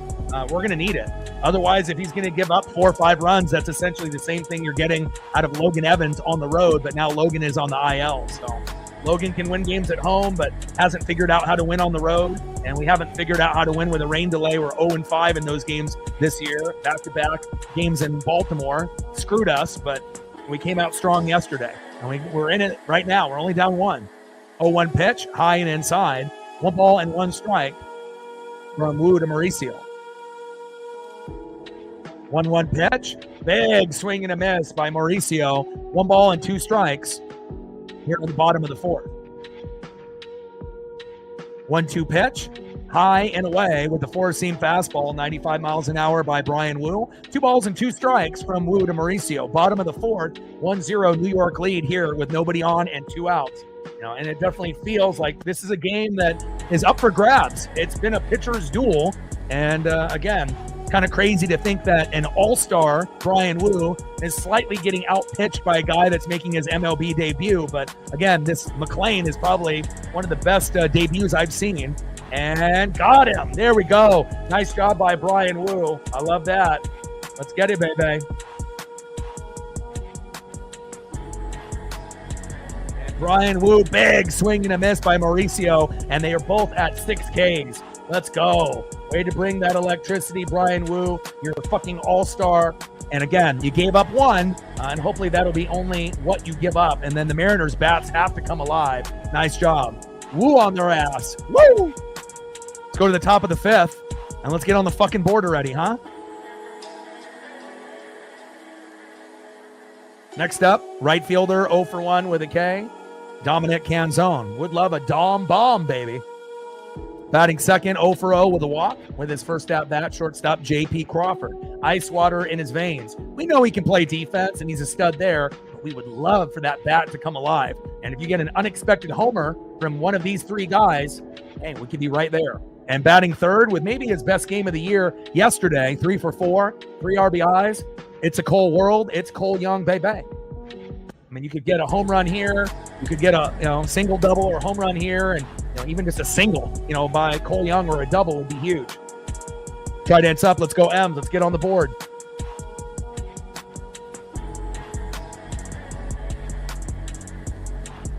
And again, we may have to just wait till both starters go out, and then the game could turn into a 5-4 final, for either team. But you just have to, kind of be patient. And I know it's hard to say that when you're going through the motions and whatnot, but sometimes that's how starting pitching is, right? When they're really locked in, sometimes no matter how many all-stars you have on the team, you're just not going to get anything when the pitcher is on.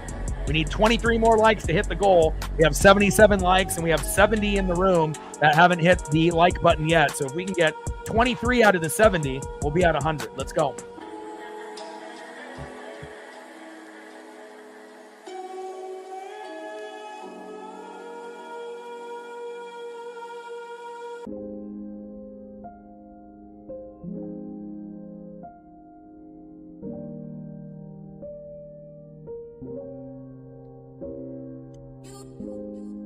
Let's go, baby. Top of the 5th, 1-0 Mets. First pitch to Canzone, and a beautiful single. There we go. And again, you have these guys at the bottom of the order, and they may not be the most popular, and again, they've been pretty damn well with all things considered in the 7, 8, and the 9. I love it. And Dom will get replaced by Victor Robles at some point, but I want Dom on this team. I don't want him to go to AAA. He's good enough to be on the roster. Nice job by Dom with that single. Next up is shortstop J.P. Crawford. And hopefully we can get a single, a double, a home run, a walk. If he gets hit by a pitch and not injured, whatever. Just find a way to keep this going. Let's get this rally going. Come on, JP. First pitch from McLean to JP. Fouls it off. Low and out the knees. 0-1 count. And another reason why we haven't homered yet, or really been able to get a bunch of doubles or, extended base hits, McLean is not really pitching anything right down the middle.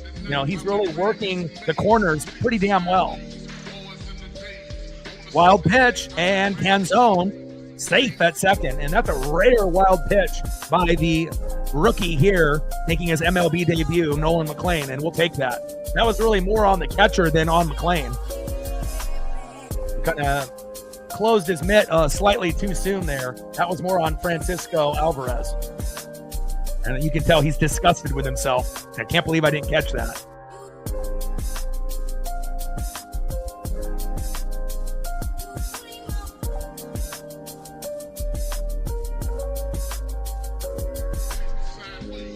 JP on the 1-1 pitch, popped up, 2 guys converging.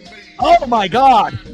Get back to second, safe. Wow. I thought those guys were almost going to collide into each other. And sometimes when you get 2 guys, center fielder and a shortstop running at each other, if the communication isn't there. But luckily, Dom wasn't getting crazy, and being too far, towards third base, and kind of stayed close. And obviously that would have turned into a double play if he was overly aggressive there. Great job.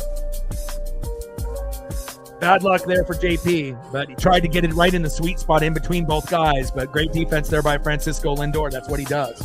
I see you, Francisco. Next up is Cole Young. First pitch popped up, fouled off, out of play. 0-1 count. Come on, Cole. We need an RBI, baby. RBI. It's RBI season. McLean on the mound. Cole Young in the box. 0-1 pitch, takes a strike looking right down the middle. No balls and 2 strikes to Cole Young.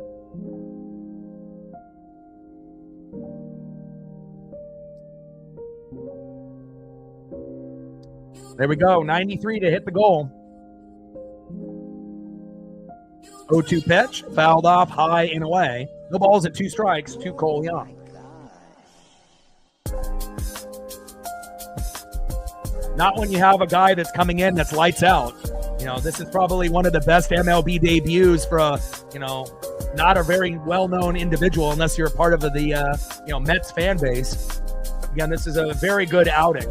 You know, just because you're a rookie doesn't mean you're going to give up a home run or big RBIs. I mean, if that's the case, why are we down 1-0? And down goes Cole Young, and that is 2 away. The guy has been amazing. You know, it's okay to give credit where credit needs to be given. This guy looks like he's going to be a part of their regular rotation, like now, moving forward. That's how good he looked. First pitch from McLean to Randy. High and inside, 1-0 count.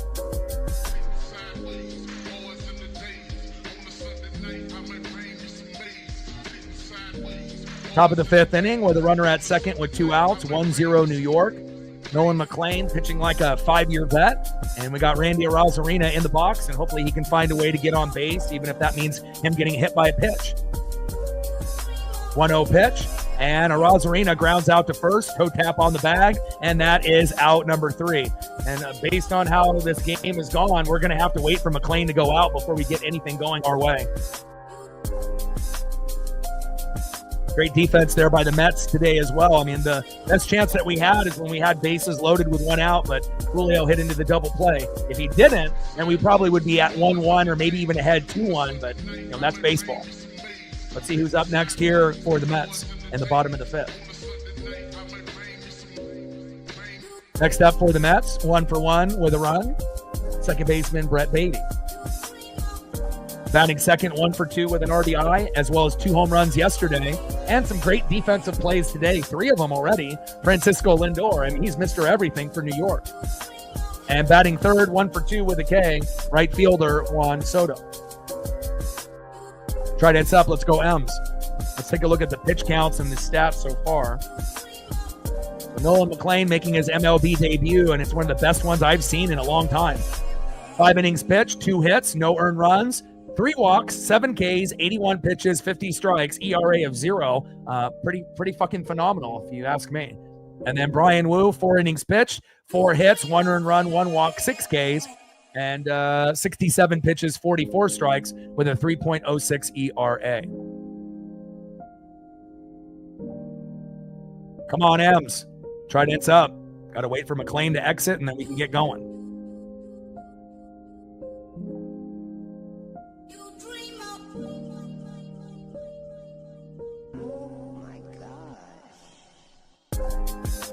All right, we gained another sub. 18 to go to hit 21,500. Let's go.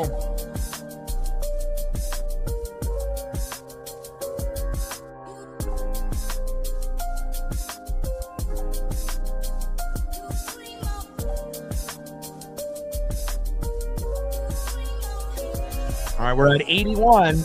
19 more likes to be able to get the goal. Now we need 18. We got at least 80 people, 90 people in the room that haven't hit the like button yet. Do your boy a solid.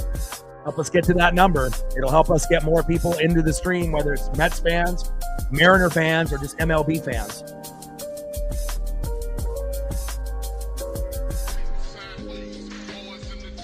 First pitch from Wu to Beatty. Takes a strike looking right down the middle. 0-1 count. 0-1 pitch. Fouled off high and away. No balls and 2 strikes from Wu to Beatty.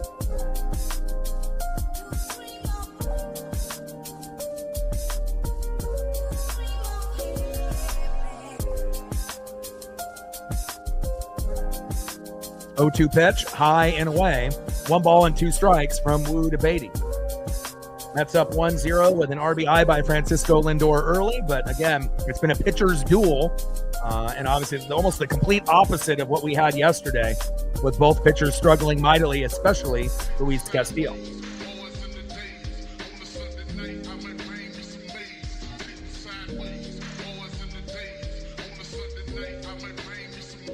Yeah, Blue Jays are amazing this year. You know, really it comes down to, George Springer changing his mechanics from last year to this year. And obviously guys like Vlad and, Bo Bichette, they really got it going. And down goes Beatty. That is 1 away. Toby in the building. What's good? Next up is Francisco Lindor, and this has been the one individual that we really don't have an answer for, and he's been money defensively, offensively, home runs, 2 of them yesterday, RBI today to get him the 1-0 lead. Got to find a way to get him out here. First pitch from Wu to Lindor, high and away, 4-seam fastball, 96 miles an hour with that high heat, 1-0 count. Bottom of the 5th, nobody on with 1 out, 1-0 New York lead. We won game 1, 11-9, and we're looking for a win. Whether it be a 2-1 win or a 3-2 win, we don't care. We just want to find a way to get this dub, win the series, and then obviously we have a big matchup tomorrow night on ESPN, the last game of the weekend. 1-0 pitch, fouled off high and inside. 1 ball and 1 strike from Wu to Lindor.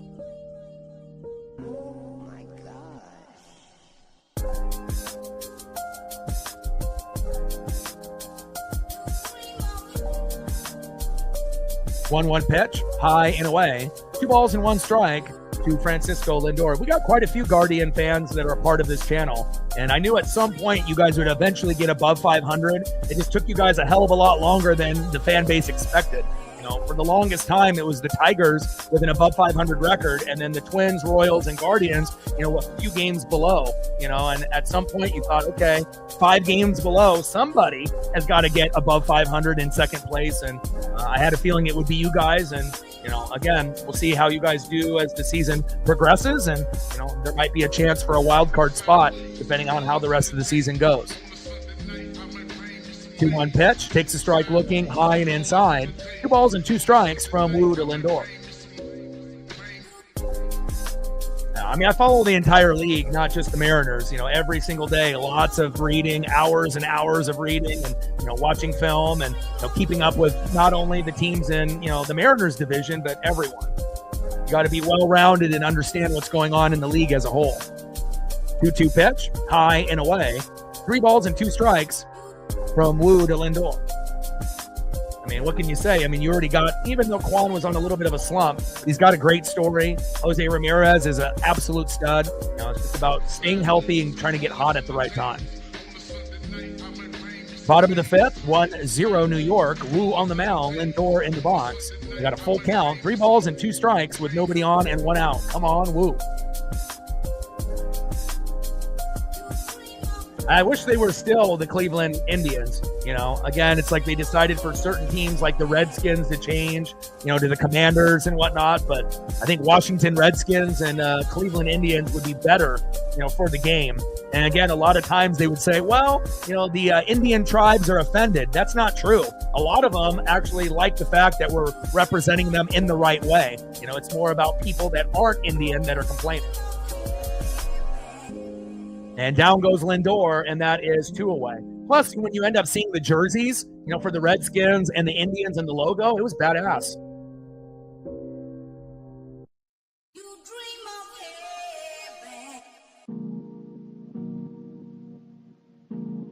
Next up is right fielder Juan Soto.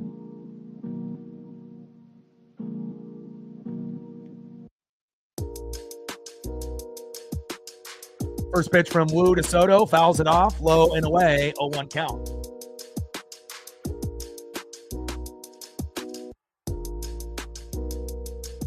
Yeah, and like the Spokane Chiefs as well, it's like you get certain ones, like, you still got the Atlanta Braves, and there's still, Florida State Seminoles, there's still a few that have the ties to those Indian tribes where, they represent it with pride, and then all of a sudden you get these people that aren't even Indian, regardless of what other race that they are, complaining about it, whether it be Caucasian or whatever, and it's like, if it's something that's not being offensive and then the tribes are about it, and they feel a pride from it, it makes the jerseys better, and, it gives the history of the game and keeps it intact. And especially when they have a relationship, like you were mentioning, with even something like a smaller, representative of the team, like the Spokane Chiefs. 1-1 pitch, fouled off, high and away. 1 ball and 2 strikes from Wu DeSoto. But I really wish the Cleveland Indians were still around, as well as the Washington Redskins. I mean, regardless if you like the NFL or not, Washington Redskins versus the Dallas Cowboys, that's, you're going to root for one or the other, and it kind of meant something. And now when it's the Dallas Cowboys versus the Washington Commanders, it doesn't have the same type of feel to it. The same teams are playing, but obviously the logos and, that history is not the same anymore. 1-2 pitch, low and at the knees. 2 balls and 2 strikes from Wu DeSoto.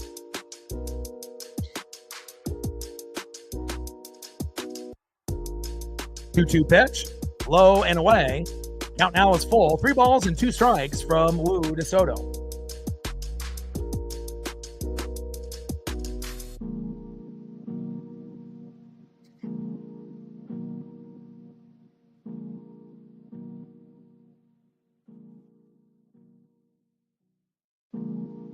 Bottom of the 5th, 1-0 New York. Wu on the mound, Soto in the box. Count is full. 3 balls and 2 strikes.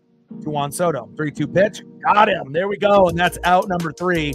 And we're definitely wheeling and dealing. Wu had that one mistake to Lindor, but other than that, he's been lights out. Now we just need the bats to come alive. And hopefully once we get both starters to exit, we can open the game up with some offense finally.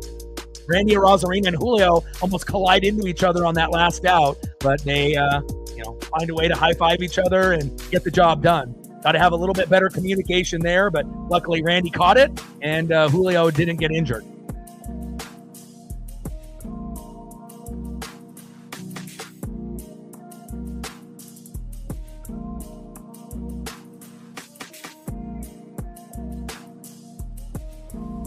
All right, let's go to the top of the 6th inning and see who's up next here for the Seattle Mariners. Might be time for us to get on the board. Hit home run number 46 yesterday. Can we get number 47 at this at-bat? 1 for 1 with a base on ball. It's the big dumper, Cal Raleigh. Come on, Cal. Trident's up. Let's get this 1-1 tie. Batting second, 0 for 2. Hit into a double play with bases loaded. He's going to make up for it. It's Julio Rodriguez. Trident's up. Let's go, Julio. We need you, baby. Between you and Cal, it's like Batman and Robin. Jordan and Pippen, we need you guys to deliver. And then batting third after missing yesterday due to an illness, 0 for 2 with a K. Might be still battling the illness, but hopefully Naylor can get on board with a single, double, or a home run. Josh Naylor. I mean, that's as good as it gets in baseball right now. Cal Raleigh leading off. Julio on deck. Josh Naylor batting third. Come on, let's go. Trident's up. Let's go, M's.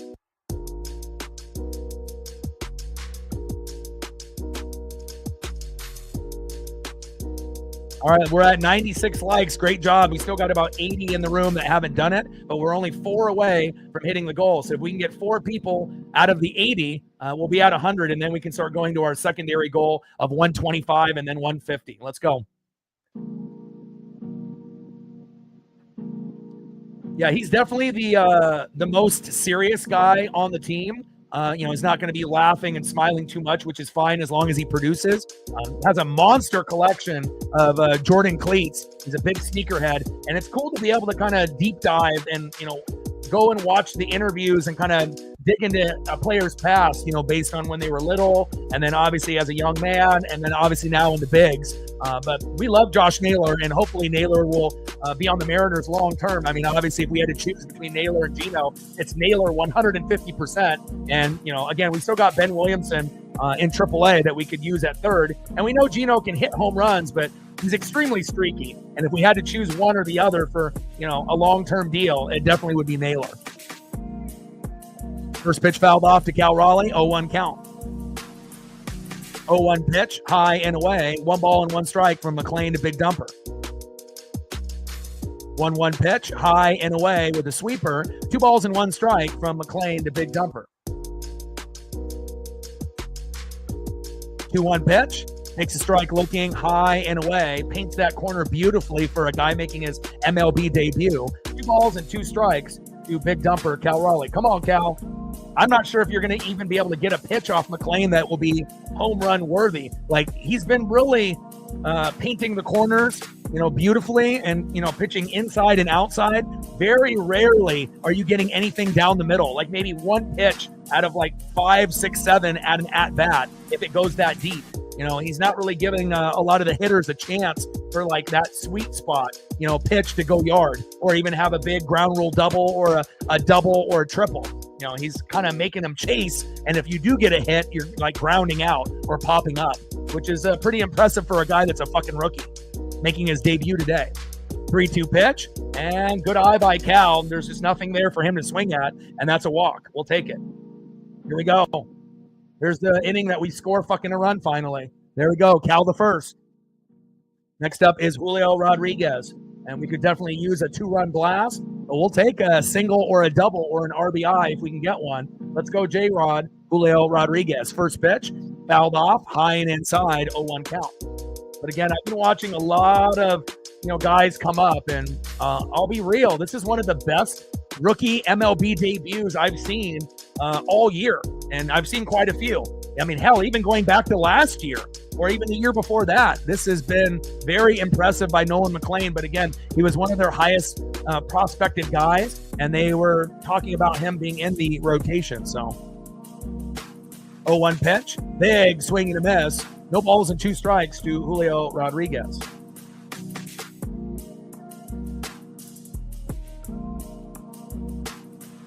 No spamming the chat. Last warning.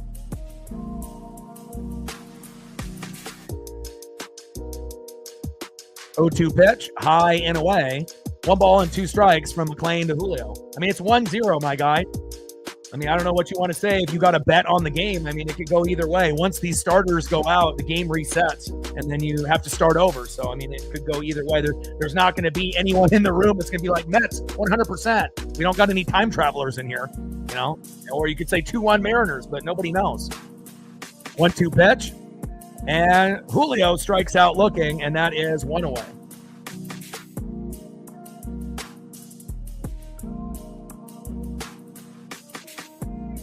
Next up, 0 for 2 with a K, Josh Naylor. Top of the 6th, 1-0 New York lead. A great performance by Nolan McLean with his friends and extended family in the building.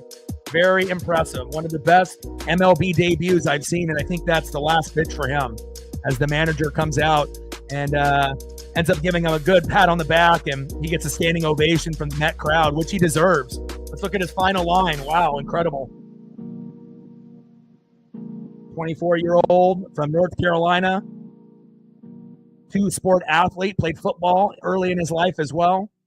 6.1 innings pitched, 2 hits, no earned runs, 4 walks, which is a little high, right? 8 Ks, 91 pitches, 55 strikes. But the most important thing, even with the 4 walks, his ERA was 0. And again, when's the last time you've seen a guy make his MLB debut and have a 0 ERA? I don't remember. You know, I mean, again, this is going to be one that people will talk about down the road, not only Met fans, but baseball fans. I mean, once they see that stat line. You know, it's very rare when you got butterflies and you know that you're coming up, you know, to, sometimes fuck up, regardless on who you're playing, a good team or a bad team. But, out of all the MLB debuts I've seen go against the Mariners, that might be one of the best of all time that I've seen. Incredible. But luckily, we're only down 1, and we're going to have a chance to get the job done. But now, since he's exiting, hopefully we can have a meltdown, by a few of these people, and then we can get on the board.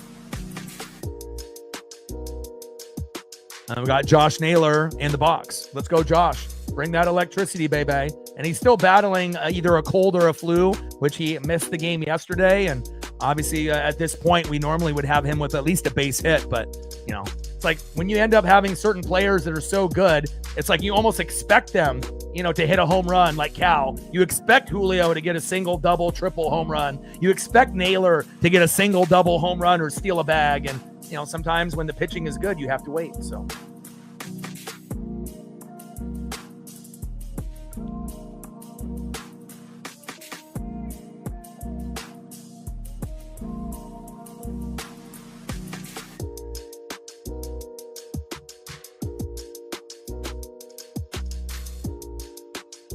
Let's go. Like, sub, donate, comment, share. If you haven't smashed that like button yet, please do. Help us get to 100 likes, 100 on the dono train for my Paisley Pup's birthday today. All the donos will go towards gifts for her. We're at 793 to go. Hopefully we'll get a few more, so that way I can get her a few more gifts for her birthday. She means everything to me. And we're in the top of the 6 now with the pitching change. And hopefully now, for the rest of the way, we should have a good chance of scoring 1 to 5 runs.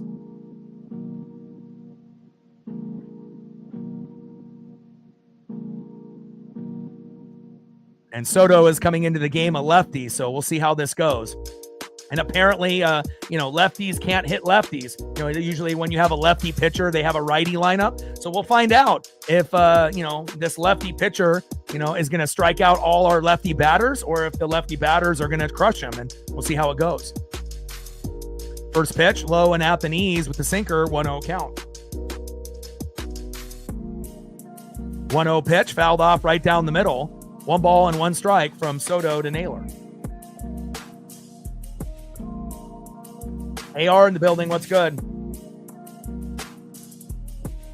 1-1 pitch and hit deep, but stays in play, and that is 2 away. At least that's a good sign, that you're getting something deep, and maybe the next at bat Naylor will be able to get that big single, double, triple home run, whether that be in the 9th inning or not. But we haven't had too many deep hit balls today. McLean has been electric.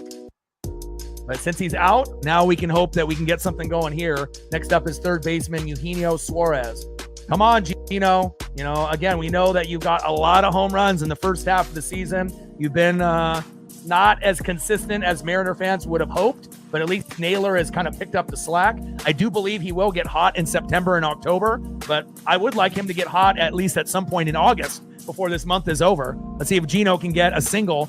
We can definitely rally with 2 outs, and we're a very good team in the 6th, 7th, 8th, and 9th inning. Got to find a way, though. First pitch, takes strike looking, high and away, 0-1 count.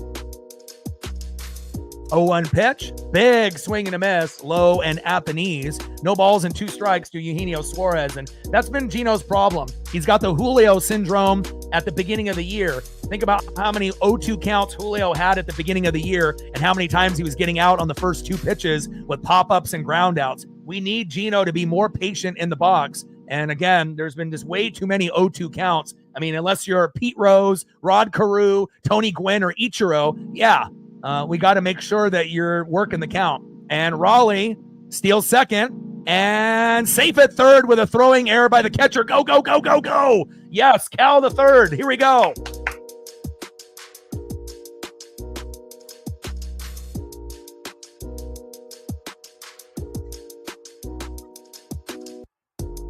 There we go. Come on, Gino. All you got to do is get a single now. No pressure. Let's go, baby. Top of the 6th inning, we got Cal Raleigh at third, who ended up stealing second. Wild throw, got to third base. Who says the big dumper can't run? 1-2 pitch, low and at the knees. 2 balls and 2 strikes from Soto to Gino. Come on, Gino. Good vibes only, baby. Ric Flair wants it. Do it for Woo, baby. Let's go. Come on, Gino. I mean, a home run would be great, but at this point, we'll take anything positive. Just get on first base and get that RBI single, if you can. I mean, if you get walked, you get plunked, fine. But an RBI single or an RBI double would be beautiful. Obviously, best case scenario, home run. We have a 2-1 lead, but I don't know if you're going to get that out of Gino here off a lefty. It's possible, but, it's not like Gino has been hot like Julio. 2-2 pitch. And big swing and a miss, and Gino's struggles continue. And that is out number 3, and we leave Cal stranded at third base. Fucking A. That was the closest that we've been to scoring besides having bases loaded and Julio hitting into the double play. Been very light for us Mariner fans here. We only have 2 hits all day. Something's got to give. And again, like I mentioned at the beginning of the broadcast as well as yesterday, the only thing that you typically need to fear when the Mariners go off, for 5, 6, 7, 8, 9, 10, 11 runs in the previous game, the next game we usually only score 1 to 3. And what are we at right now? We're at 0 after scoring 11 yesterday. And we've also been able to score 35 in 3 games against the Tigers. But if you go back and look at Mariners history, more times than not, like 90% of the time, after we have a really big game and a big win with scoring a shitload of runs and a shitload of RBIs and home runs and scoring 11, then we end up having kind of a dud in the next game, regardless on who we're going against. But you just have to hope that they have a meltdown by somebody, and then the bats can come alive with back-to-back-to-back hits for an RBI to get to 1-1, or we get that home run. And normally the Mariners don't win when we don't hit a homer. We have to hit at least one homer to have a chance, and hopefully we'll do that in the next inning. Let's see who's up next here for the Mets, and we'll see what we have pitching-wise for the Mariners. Wu is at 83 pitches, so this will be the last outing for Wu. Next up is Brandon Nimmo, 1 for 1 with a base on ball. Batting second, the Polar Bear, first baseman Pete Alonso. And batting third, DHing for the Mets, Jeff McNeil. Let's go, Wu. Wu up on their ass. Let's go. See if we can get a couple punch outs and finish strong here late. Trident's up. Let's go, M's.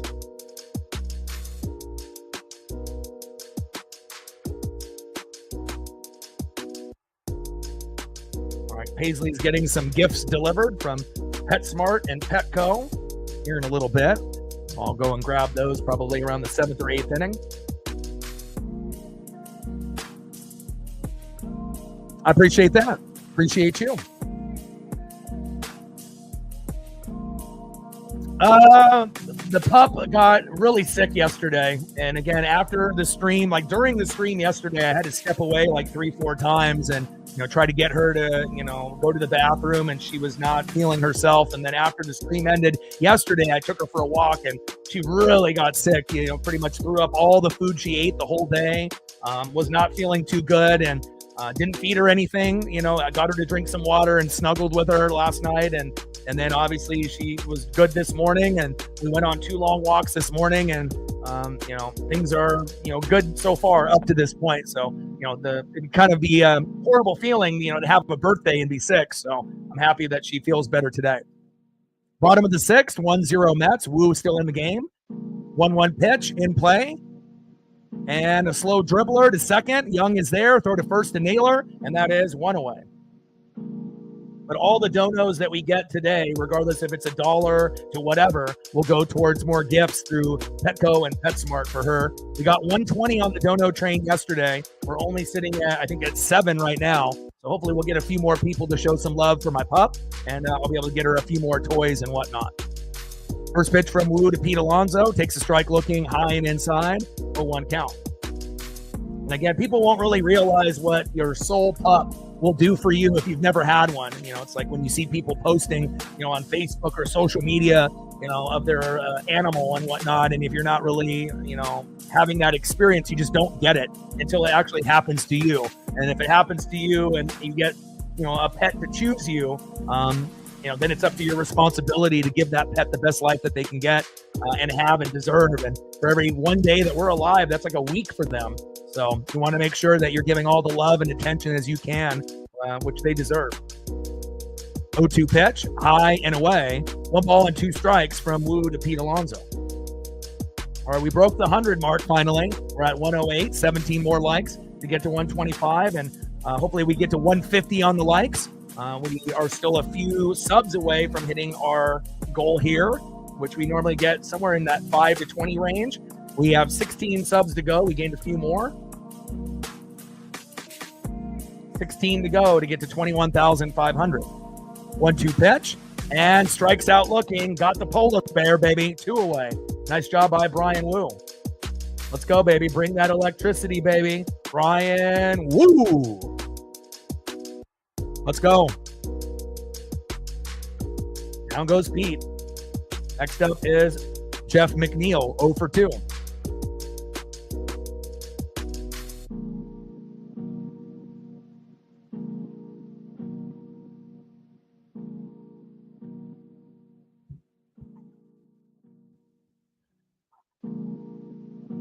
Let's go, Wu. Let's see if we can get a punch out on McNeil, to end this particular inning. But again, a pop-up or a ground out will be great. Ks are obviously just for Wu's stat line. Line drive. And McNeil reached on an infield single. What a play there by Cole. I mean, if Cole doesn't grab that ball, that could have been a double easy. But again, tried to get it with the mitt and deflected it, but just couldn't squeeze the mid. And based on where he was falling on the ground, highly doubt he would have been able to whip it to first for the out. Next up, catcher in the 6 hole, 0 for 2 with a fly out and a strikeout, Francisco Alvarez. And hopefully we'll be able to get a fly out or a strikeout here. First pitch, big, swing and a miss, 0-1 count. Come on, Woo, finish strong.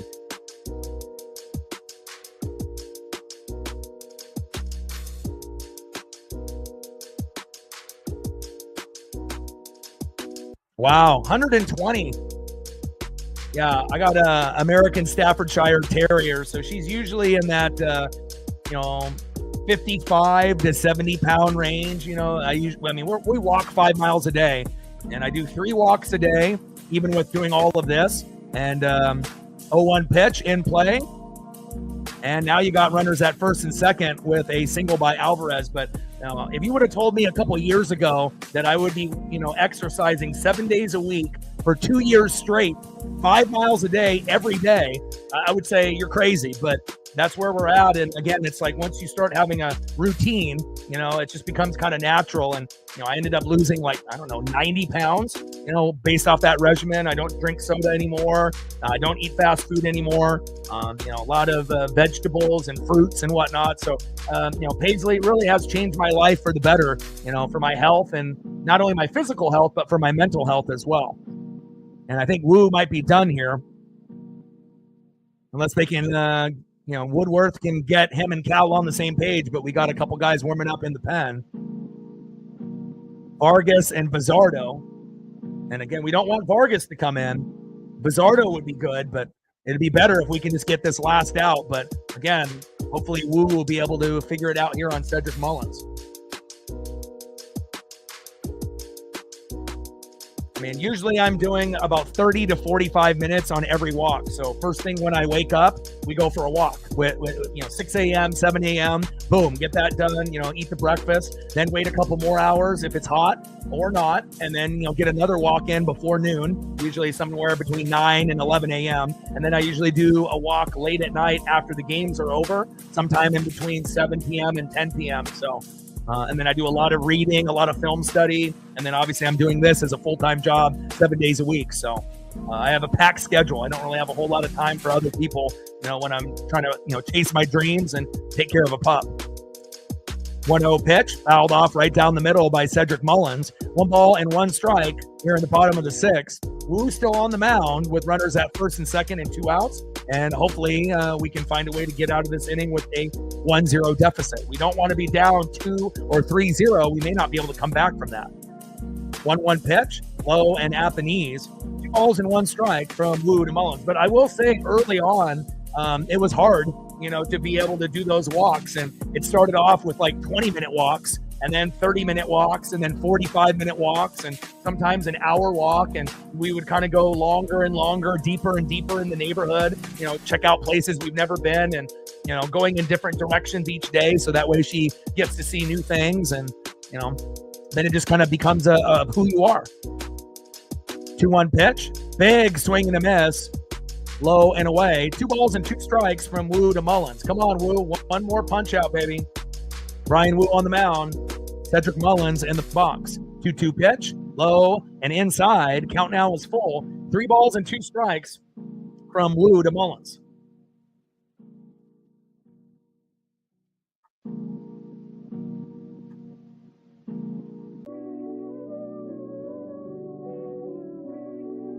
I'm a highly motivated person. Anyone that has dreams and goals and has discipline, it's one of those things. It's you think about, things, and sometimes it's not as bad as, maybe you think. You just got to get out there and do it. 3-2 pitch, and that's inside, and that's a walk.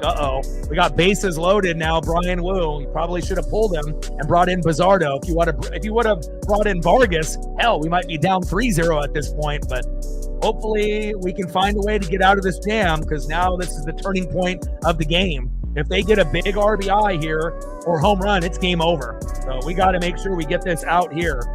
We had bases loaded with 1 out. Julio hit into a double play. Time to return the favor. We're not going to get a double play here because we have 2 outs, but we have to make sure we get out of this jam. And again, Wu has not been very good lately. Kirby has probably been the best out of Gilbert, Wu, and Kirby out of the trio. Castillo and Evans have been very, very shaky. And again, Wu has not looked like the Wu that we had at the beginning of the year. He definitely has been a little bit more wild and reckless and hasn't really been able to hit his pitches like he had at the beginning of the year. First pitch from Wu to Mauricio, fouls it off, high and away, 0-1 count. Yeah, and also I never listen to music when I go on walks either. I want to get in touch with nature. 0-1 pitch in play, and Mauricio popped up to first and got him. There we go. We're still in the game, baby.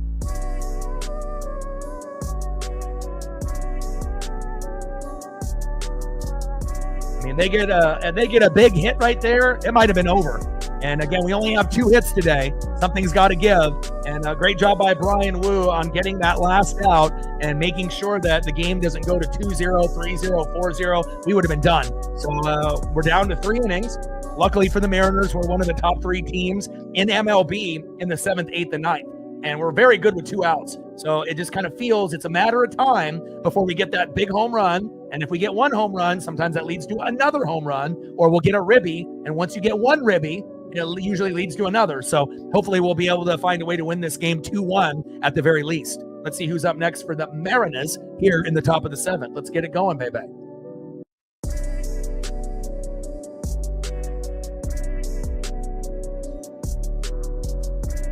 Next up for the Mariners, 0-for-2 with a K, DHing Jorge Polanco. You're overdue for a home run. Let's go, Jorge. Batting second, 1-for-2 with a K. Another individual due for a home run, right fielder Dominic Canzone.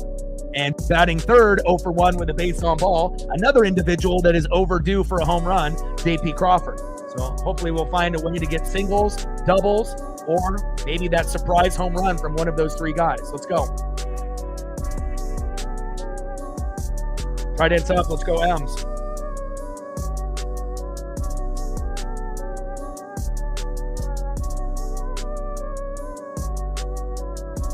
PetSmart's going to deliver some of her gifts based off the donos yesterday here in about 7 minutes. So I'll have to answer the door. Got her a little, peanut butter flavored dog ice cream, a little pup cup, that's safe for her to have, which is, I want to make sure that she has a good day.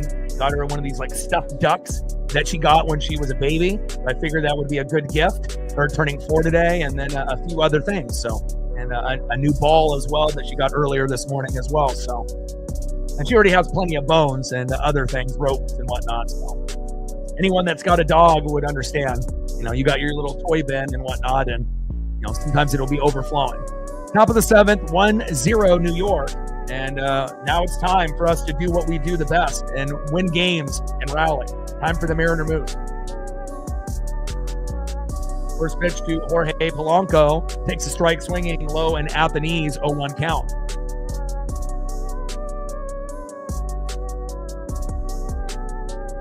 Oh, 0-1 pitch, low and at the knees with the slider by Soto, and it's not Juan. 1 ball and 1 strike to Jorge Polanco. All right, Mariner Moose, we didn't bust you out until now. Now it's time for the Mariner rally.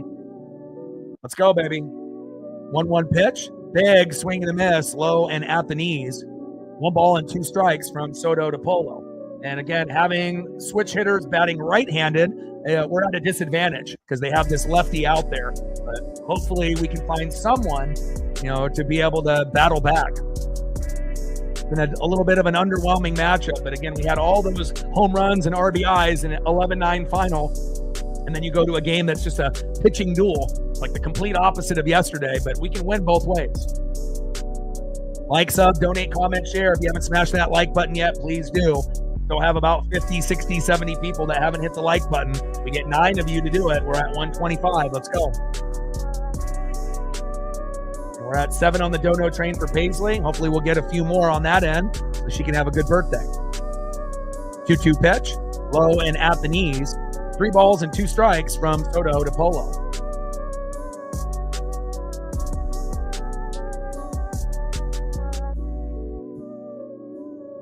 Now, yesterday was one of the more entertaining games of the year.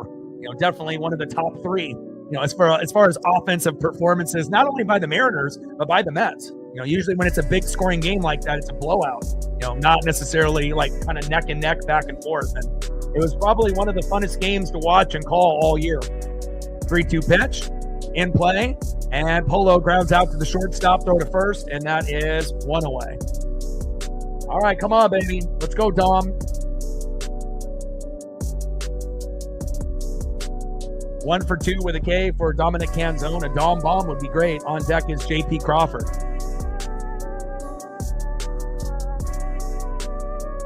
Trident's up. Let's go, M's. Let's go.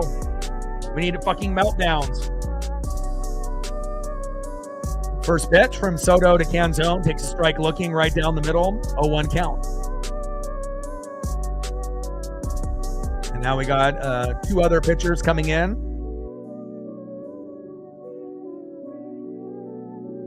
But now they got lefties warming up. The righties are no longer warming up. Bizzardo and Carlos Vargas. So they're going to bring in lefties. It'll either be Gabe Spire or possibly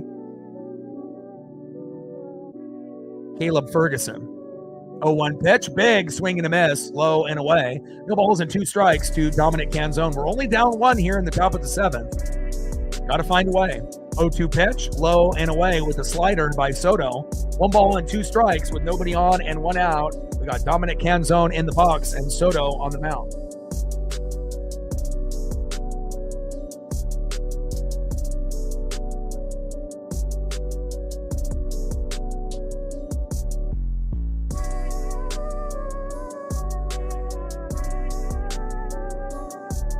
Gregory Soto on the mound, not 1. 1-2 pitch, fouled off right down the middle. 1 ball and 2 strikes from Soto to Canzone.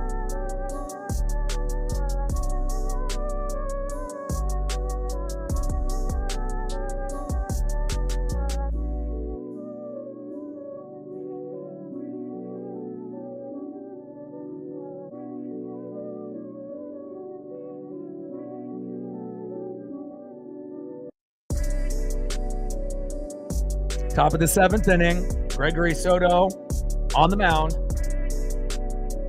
and Dominic Canzone in the box.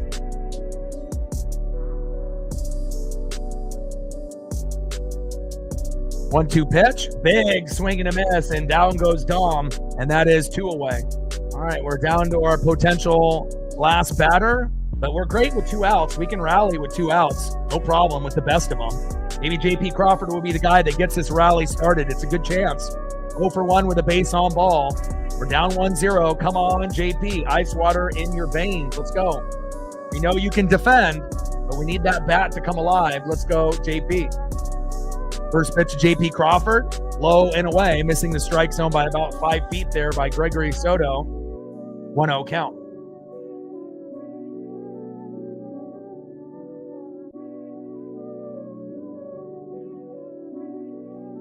1-0 pitch, fouled off right down the middle. 1 ball and 1 strike from Soto to Crawford. Top of the 7th, 1-0 New York lead with 2 outs and nobody on. Come on, JP. And we gave a few more subs. We need 15 now to go to 21,500. 15 to go. We may hit that number by tomorrow. 1-1 pitch in play, and JP grounds out to second, throw to first, and that is out number 3. All right, we're going to have to find a way to win this game in the 8th or the 9th, and at least we're only down 1. You know, if we were down 2, 3, 4, it would probably be game over unless you ended up getting that big, unexpected home run. But when you're only down 1, all it takes is a meltdown, and hopefully it's not the Mariners bullpen that has the meltdown. All right, let's see who's up next for the Mets in the bottom of the 7th. Trident's up. Let's go, M's.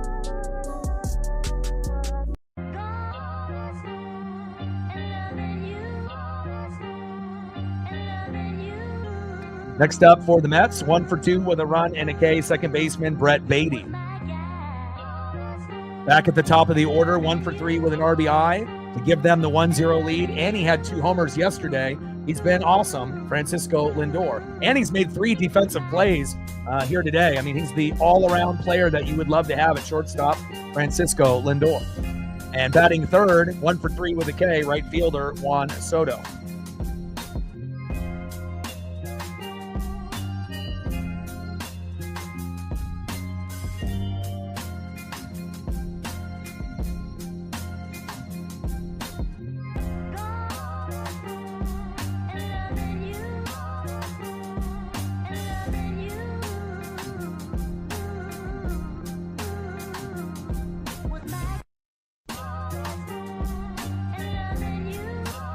Right ends up. Let's go M's.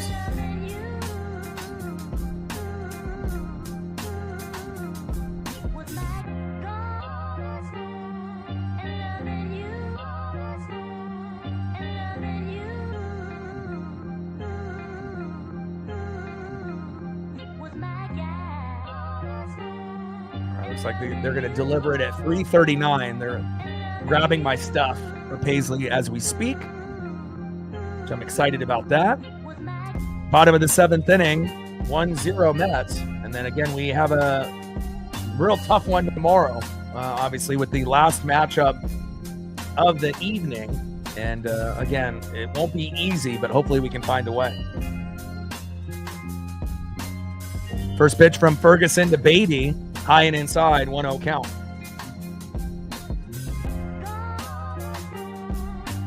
Tomorrow we're on in the Little League Classic on ESPN at 4 o'clock Pacific. All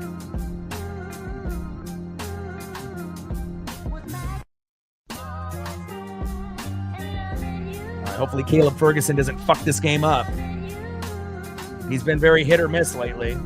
Sometimes, retiring the side, and then other games giving up big RBIs and home runs. We can't afford that. All right, Mariner Moose, help us, baby. Let's go.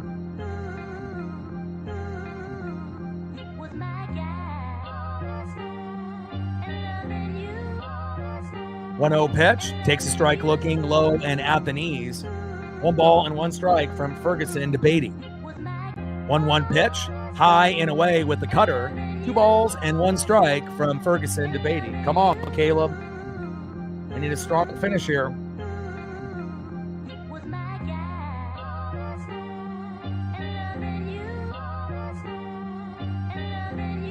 Two-one pitch, popped up, and Beatty singles to right.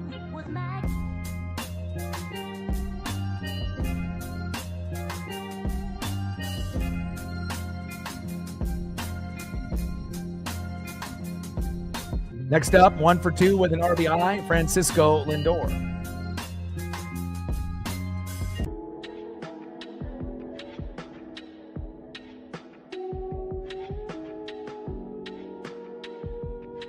First pitch from Ferguson to Lindor, but before that, Beatty steals second. Uh-oh. Come on, Caleb. Bottom of the 7th inning. Runner at second with no outs.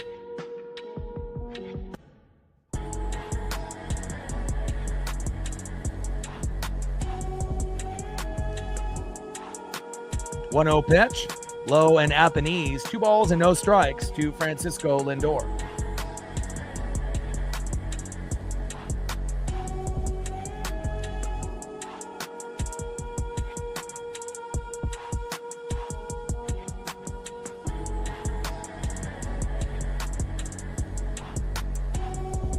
Come on, Ems. Find a way. Got to dig deep.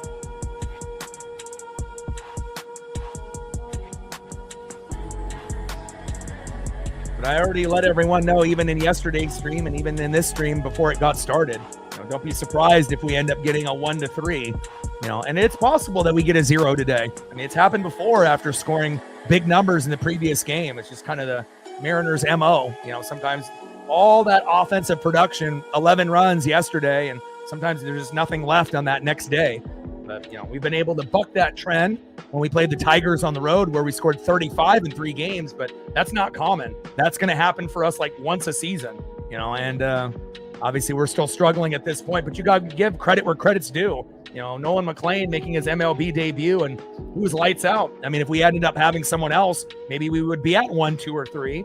But really, we only had one chance to get on the board, and that was bases loaded with 1 out, and Julio hit into a double play. But other than that, we had a runner at third at one point, and we couldn't get the RBI single, by Gino. But I mean, those are the only 2 chances that we've really had. And we've had really no home run capability today either. So 2-1 pitch or 2-0 pitch, bunted foul. And we've seen Lindor and Soto bunt today, even though it wasn't in play, but just kind of nice to see. 2-1 pitch, and Lindor singles to left. And man, he has been super hot against us here today.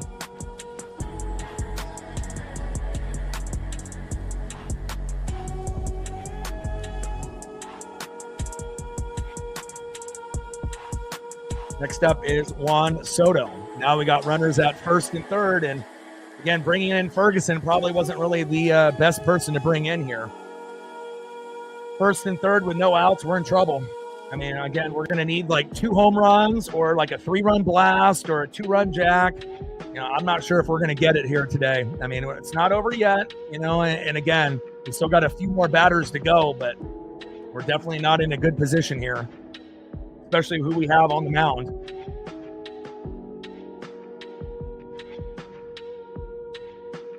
First pitch from Ferguson to Soto, takes a strike looking, high and away, 0-1 count.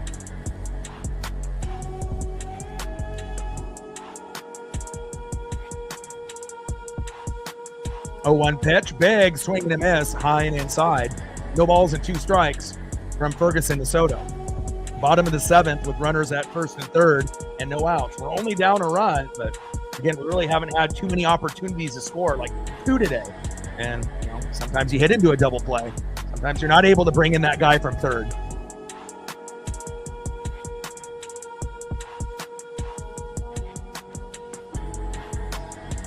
Trident's up. Let's go, M's. Got a battle.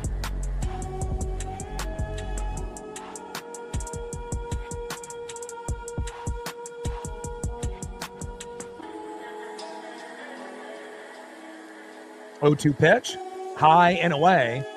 1 ball and 2 strikes from Ferguson to Soto. And Lindor steals second. And again, they're putting themselves in a good position to get to 3 runs here in a blink of an eye. Runners at second and third with no outs. This was a mistake bringing in this guy right here. If you're going to be bringing in a guy that, good luck.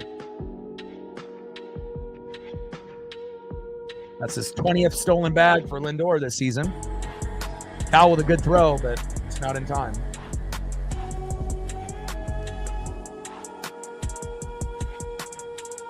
I mean, we've had a lot of rallies in the 8th and the 9th, but obviously now with Soto, sac fly, Beatty tagging up from third and safe, 2-0 New York. I mean, I hope we at least get 1 or 2 runs before the game is over, in the 8th or the 9th. I mean, we do have the roster to do it, but we definitely have dug ourselves in this hole. Next up is left fielder Brandon Nimmo. But again, if we would have put in another pitcher like Bizzardo instead of bringing in Ferguson, this was a mistake. And again, that's on Dan Wilson. You got to understand when to bring guys in and who to bring in and when to take them out. And that wasn't a good choice. First pitch from Ferguson to Nimmo, high and inside, 1-0 count.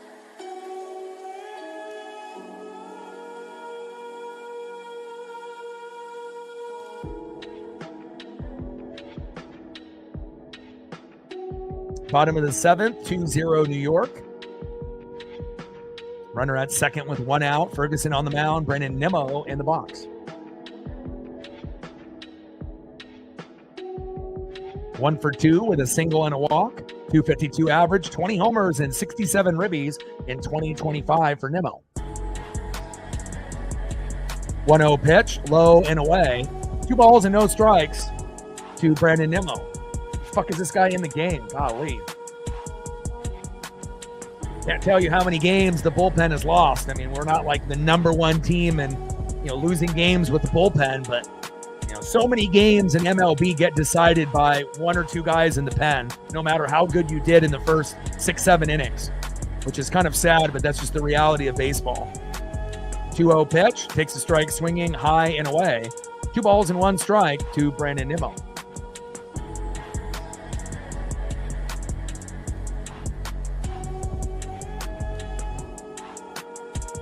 It's not over till it's over. You know, we were down 5-0 against the Astros in the 8th inning, and we came back and won 7-6. We've had a lot of games where we've been down by, 1 to 5 runs, and we have come back in the last 2 innings, but I just don't know if we'll be able to do that today.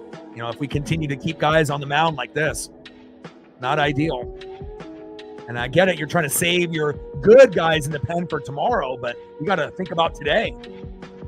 2-1 pitch in play and a single. Damn it. Nice job by Nimmo there.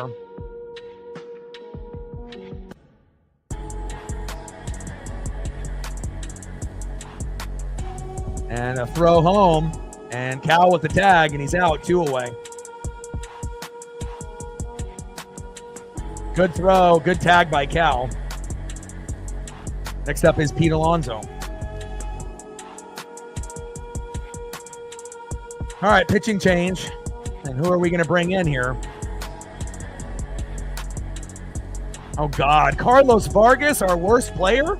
Fuck. It's going to take a miracle now. I mean, at least we only need him to get 1 out. When he comes in and has to get 3, it might be lights out, game over. But if he only has to get 1 guy out, he probably won't strike him out. He'll just try to hope that they chase at some garbage, and then he'll pop up or ground out. So let's hope that we can find a way to get an easy out. We're down by 2. We've had a lot of comebacks this year, more than 10, where we've, been down by 1, 2, 3, 4, 5 runs within the last 3 innings. And we have come back to win quite a few of them. It's just someone's got to step up. And, at this point, I don't know who, but hopefully we get it done. But we can't give up another run or 2 by Vargas on Pete Alonso. I mean, if Alonso homers, it'll be over. I don't think we're going to be able to come back 4-0. But if we're able to get Alonso out, the polar bear, with Vargas, our worst player on the team, not named Dylan Moore, and it's just 2-0, the percentage is small, but we'll have maybe like a 5% chance, to be able to come back. To win, it probably would even be lower, like 1%. But again, as long as you have a percentage and the game is still going, you still have a chance.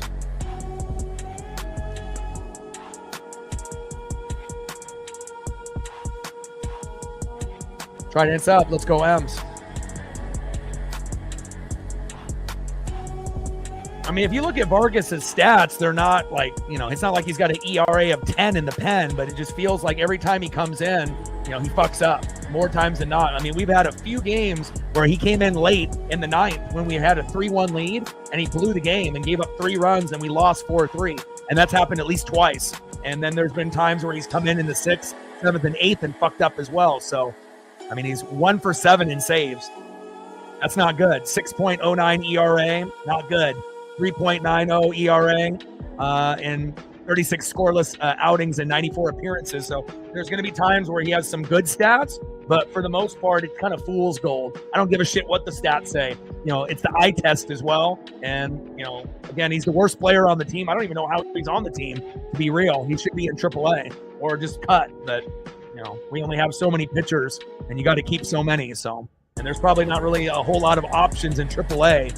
It's not like we can bring up Cade Anderson, our draft pick, or Durangelo, the guy that we drafted last year that can pitch from the left side or the right side. Now, if either one of those 2 guys were available and they were pen guys, then yeah, but those guys are going to be starters one day, when they're going to end up replacing Logan Evans or Luis Castillo. So, but those guys aren't going to be ready for at least a year, maybe for Cade, and probably 2 for Durangelo.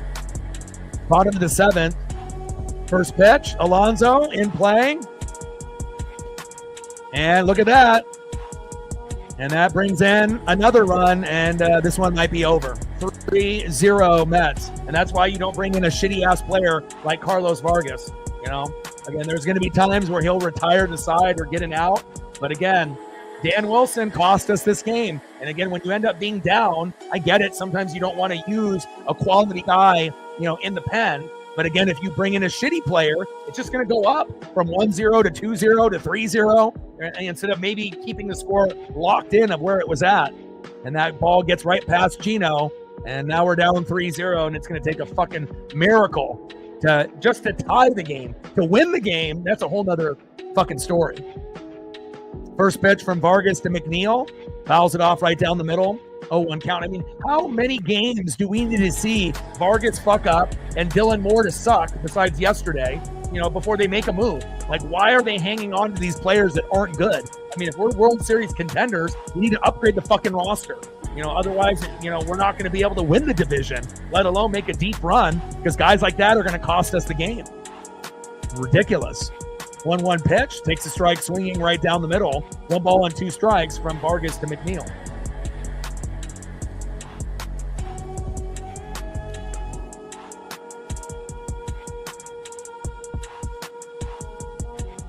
One-two pitch, big swing and a miss, and he gets a rare punch out, and that's out number 3, but not after he gave up a fucking run, and now we're down by 3 with 2 innings to go. We got to pray. We're going to need a home run or 2. They have 10 hits and 3 runs. We only have 2 hits all day. Unacceptable. But that's what happens when you put up 11 the previous day, unfortunately. Next up for the Mariners, 0 for 1 with a base on ball and a K. Second baseman Cole Young. Come on, Cole. We need you, baby. You had one of your best games of the year yesterday. 3 for 4 with 3 ribbies. We need you. Batting second, 0 for 3 with 2 Ks. Unacceptable. Your defense has been a little bit better lately, but you got to get that bat going. Randy Arozarena. And batting third, big dumper, 1 for 1 with 2 walks, Cal Raleigh. So obviously the recipe would be Cole Young with a single, Randy with a single or a walk, and then Cal Raleigh homers in the 8th, and then we tie it up 3-3. If that happens, and this is the result, and we're tied at 3 after a 3-run blast by Cal, we'll have the momentum at that point to win. But that's what we're going to need to have happen if we're going to come back. If that doesn't happen, the comeback is going to be pretty tough, in the 9th inning, based on who's going to be up at that point. But, obviously we'll see how deep we go. After that, obviously, you're going to have Julio, Naylor, and Gino. So you're going to have some kind of hope if it gets to that point. If the first 3 guys get out, they'll still have a chance in the 9th with Julio, Naylor, and Gino, even though we have confidence in Julio and Naylor. Gino, not so much. But, again, you never know. Sometimes it's a guy that could be an unexpected hero, like a Garver or a Solano. Not necessarily Dylan Moore, but, good for him to finally get a hit after not getting one since the 4th of July at the game that I went to against the Pirates where he fucking homered, which is mind-boggling, that he actually got a home run. But it's not over yet, but it's looking pretty bleak. But we have to believe that we can get, something. And at least we have the guys to do it, right? Young gets a single, Randy gets a single or gets plunked or walked. Cal gets up there, crushes the fuck out of the baseball, right? Hits home run, number 47. And we're tied 3-3. And at that point, we'll have the momentum. And again, if that happens, we'll be 3-3 with no outs. And then you have Julio, Naylor, and Gino. So at that point, if that happens, we might be able to go up 4-3 this inning. And if that happens, we might win. But again, that's a big ask. And they got Edwin Diaz, the former Mariner, closer on the mound. So we'll see how this goes. But I'm just trying to, talk it into existence. So let's see if we can get that formula to happen. Cole Young with a single or a double, Randy with a single, double, or a walk or a plunk, and then we need the big dumper for a home run to save us. And how many games has Big Dumper homered in the 7th, 8th, and 9th? Quite a few. So, I mean, we do have the recipe. Let's just see if we can deliver. First pitch from Diaz to Young, takes a strike looking, 0-1 count. I mean, unless Diaz has a fucking meltdown and starts walking guys or plunking guys, that could be another formula. 0-1 pitch, high and away. 1 ball and 1 strike from Diaz to Young. Come on, Cole. 1-1 pitch, high and away. 2 balls and 1 strike from Diaz to Young. 2-1 pitch, big swing and a miss, low and away. 2 balls and 2 strikes to Cole Young. Come on, baby.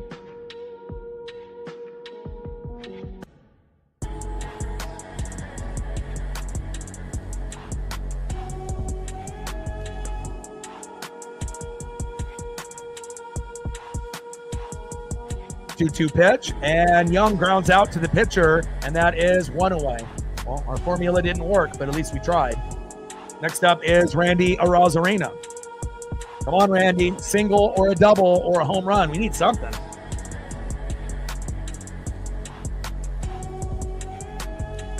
First pitch from Diaz to Arozarena. Now, if it was anybody but fucking Diaz, again, it's like they know what they're doing. They're trying to end the game right now, and again, we're very familiar with Diaz because he was our closer before Seawald and Munoz. He was really good. So, again, and he's going to be up and down like Mooney, but most of the time he's going to be good, and this is going to be extremely tough. First pitch to Randy. Takes a strike looking high and inside. 0-1 count.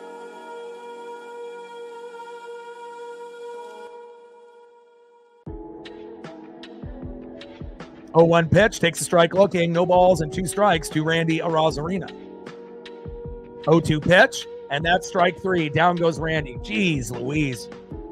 All right, well, we're down to our last out potentially in the 8th. Hopefully Cal will homer here. I mean, that's really going to be the only thing that could maybe save us unless he gets a single and then Julio homers after him. But we're going to need a home run out of Cal or Julio or both at this point.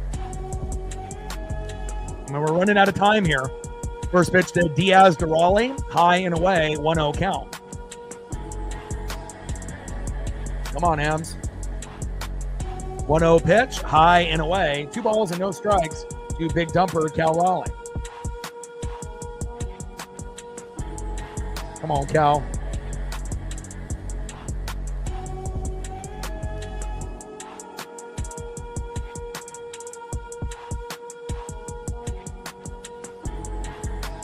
.20 pitch, and a nice single by Big Dumper. There we go.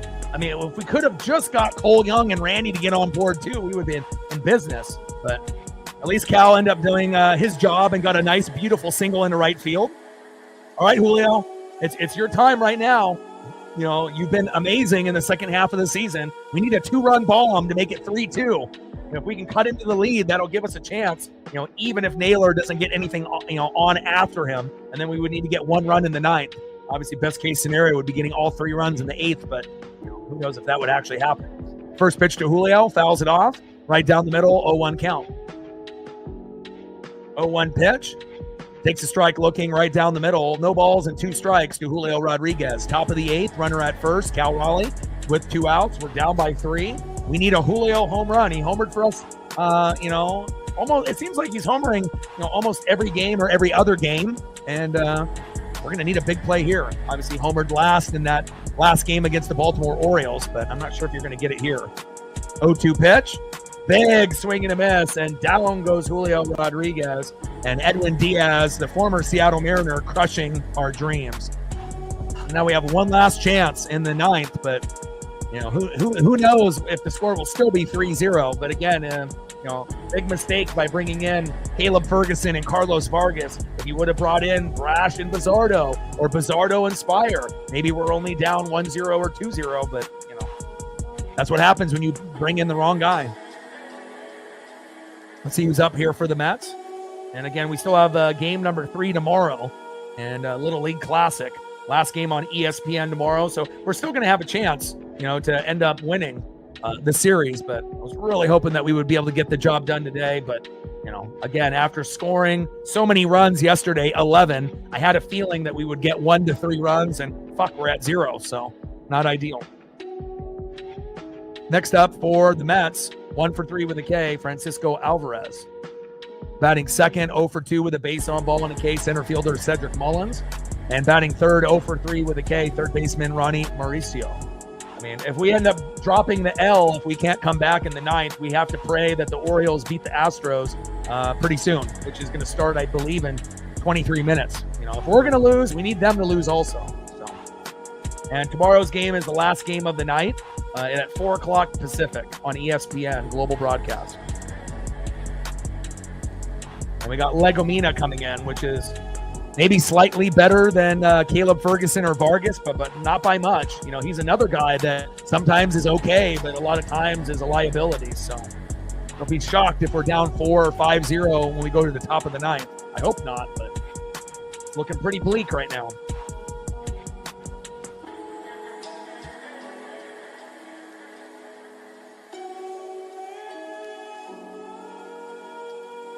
Trident's up. Let's go, M's. Got to find a way. Just wish that we didn't have to go against Diaz there.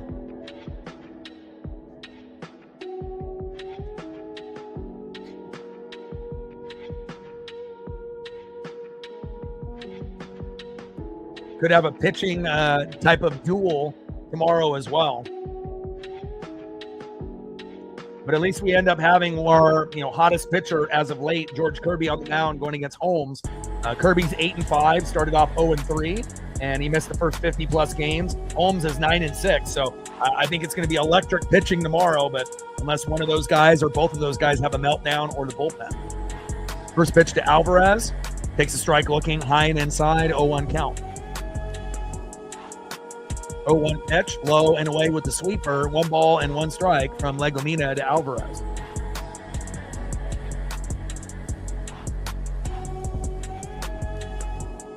One pitch, low and away, 2 balls and 1 strike from Legomina to Francisco Alvarez.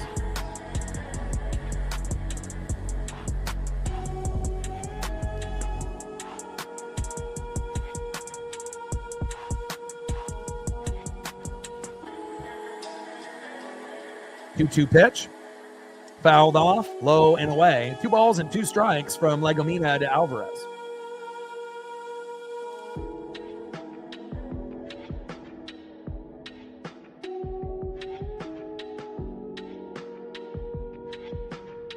And again, this is the Nolan McLean game. I've seen a lot of guys make their MLB debuts as far as pitchers. That was one of the very best I've ever seen.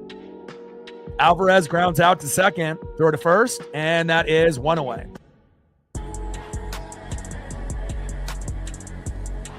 Next up, the former Baltimore Oriole center fielder Cedric Mullins.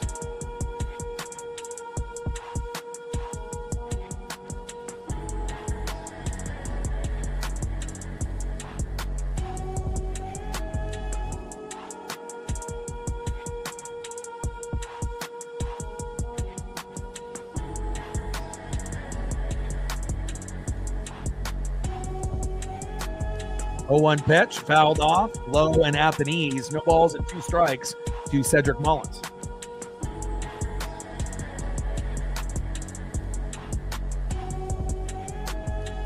Bottom of the 8th, 3-0 Mets lead. But at least on the bright side, trying to be positive about things, with a 0 or a 1, if we can get to that point, we won't have that score tomorrow. We'll have more hits and more runs tomorrow, even though the pitching matchup will be good.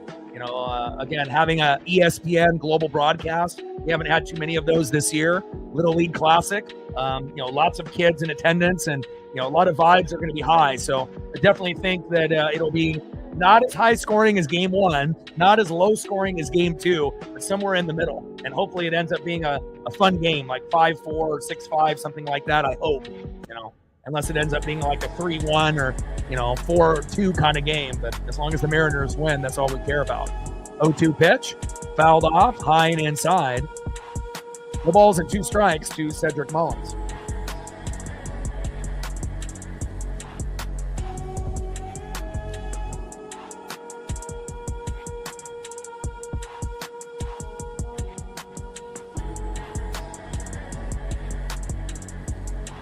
Oh-2 pitch, fouled off, high and inside. No balls and 2 strikes from Legomina to Mullins. But it really does show you how important it is to have good bullpen pitching, which makes you think, during the offseason, they should be signing pitchers only. They don't need to be signing first baseman, second baseman, third baseman, shortstops, outfield. It should only be pitchers. And think about the guys that we've signed in the last couple of years in the offseason. Donovan Solano, Mitch Garver, right? Miles Mastrobuoni, Jorge Polanco. Polo might be the only one besides Mastrobuoni that's actually worth a damn. And if we would have used that money for really good quality pitchers that we moved to the pen, or pen pitchers that were available, think about how much better we would be. Why don't teams do that?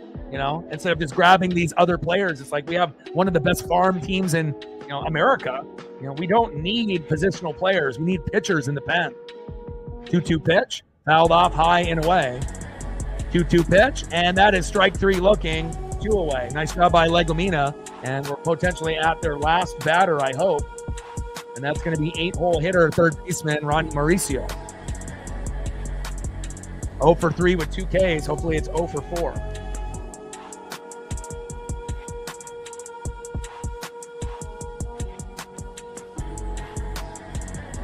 First pitch from Legomita to Mauricio. High and inside, 1-0 count.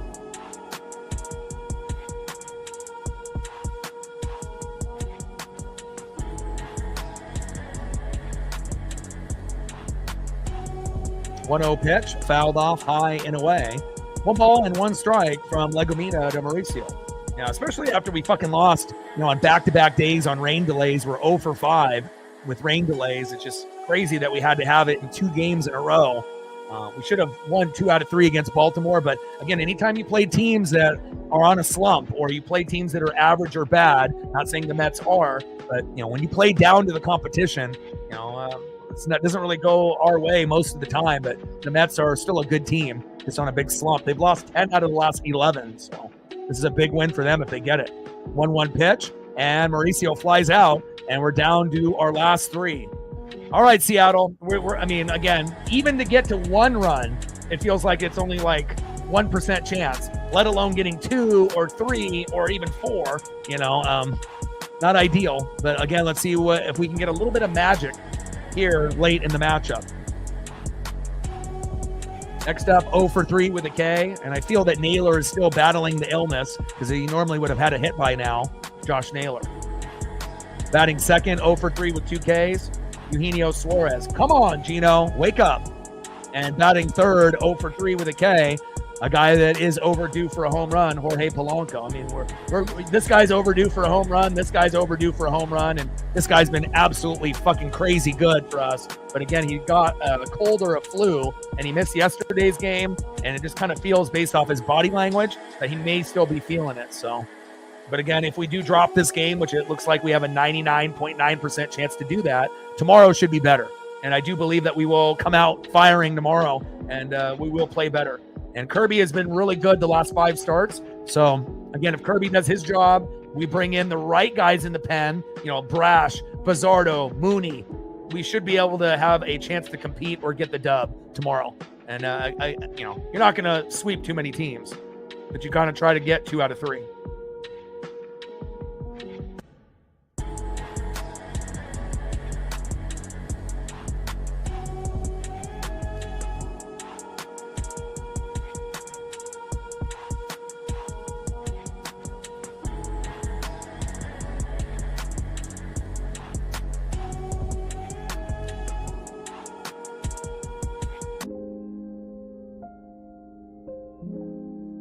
All right, we're in the top of the 9th.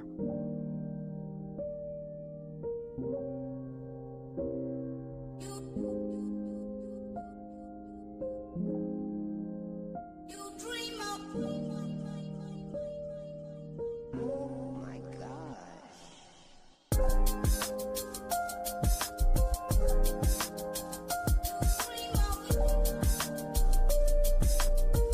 Edwin Diaz still out there.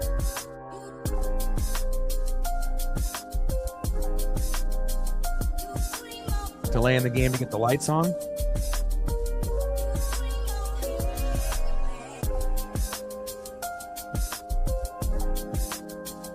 We're going to need like the most ultimate crazy comeback ever.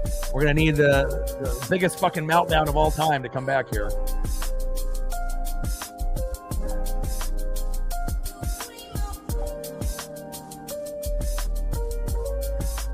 But again, for a team that's lost 10 out of their last 11, after being one of the best teams in baseball in the first half of the season, they can taste the victory, but it's not there yet. 125 likes. Good job all day.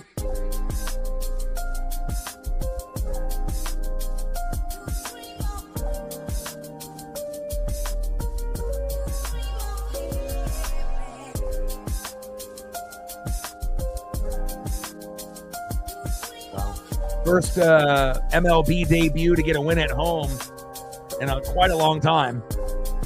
And again, I really do believe if we would have gotten an average or bad performance out of McClain, we would have won. We would have won, but he was lights out. He looked like a 5-year vet. And, again, he definitely will be a guy that will be a part of their regular rotation. Very impressive. just kind of sucks that that had to happen against us. Because normally when you see a guy making an MLB debut, you're like salivating. You're like, oh, we're going to rock him, you know? And instead, we ended up being the ones that got rocked, so. Fuck, Phillies are going to be so tough, man. You know, it's going to be just as tough as that Baltimore series, and the Mets even harder with the players that they have in that roster and being on the road. You know, it's not like and first pitch almost hits Naylor. And Naylor goes down to his stomach, 1-0 count. Come on, Diaz. Trying to injure our players? Jesus Christ. Naylor should charge his ass and punch him in the head. What the fuck was that? Dirty. Come on, Diaz. He didn't do that on the Mariners. You don't need to try to hit a guy. You're already up 3-0. Why are you trying to hit our guy, bastard? 1-0 pitch. Takes a strike swinging high and inside. 1 ball and 1 strike from Diaz to Naylor. I mean, if Naylor doesn't move, he gets hit in the stomach. And then we probably don't have him for tomorrow. Bastard. Top of the 9th, 3-0 Mets. Diaz on the mound, Naylor in the box. 1-1 pitch, big swing and a miss. Right down the middle. 1 ball and 2 strikes from Diaz to Naylor. Don't be getting dirty on us, Edwin. We loved you when you were in a Seattle uniform back in the day before we had Seawald and Mooney. 1 ball and 2 strikes to Josh Naylor. 1-2 pitch, fouled off low and away. 1 ball and 2 strikes from Diaz to Naylor.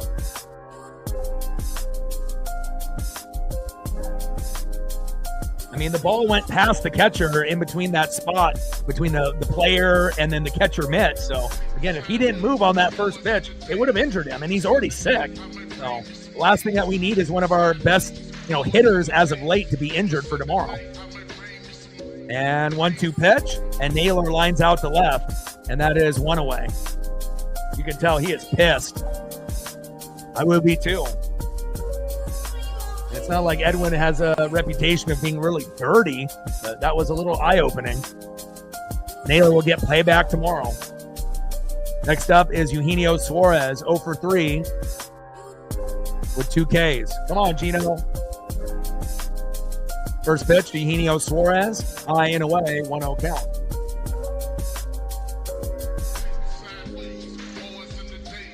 Come on, Gino. And here we go. Back.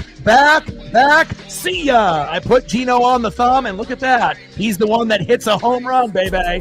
That's what I'm talking about. My ESP is on point, but I just wish that someone else would have been able to come up big. But that's pretty crazy that I decided to go with Gino, and then this is the game that he homers. So now we're down by 2, and we only have 1 out. Here we go. Trident's up.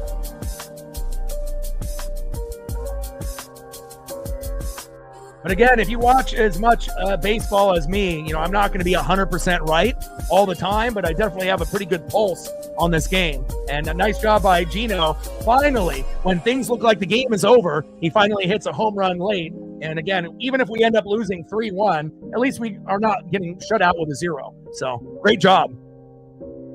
I was starting to question my pick of Gino on the thumb, but I thought that it would be a good chance for a homer for him today, and I was right. 0-1 pitch. Takes a strike swinging to Polo. No balls and 2 strikes to Jorge Polanco. Come on, Polo.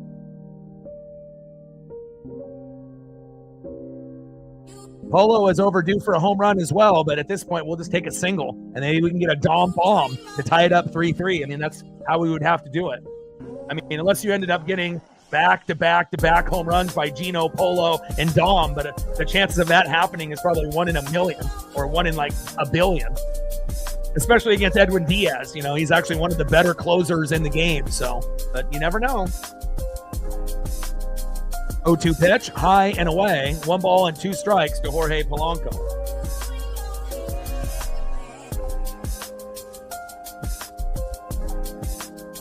Hopefully this is where we get the meltdown. 1-2 pitch, high and away. 2 balls and 2 strikes to Jorge Polanco. We'll take a walk, a plunk, a single, double, triple, a home run, just something to keep the game going.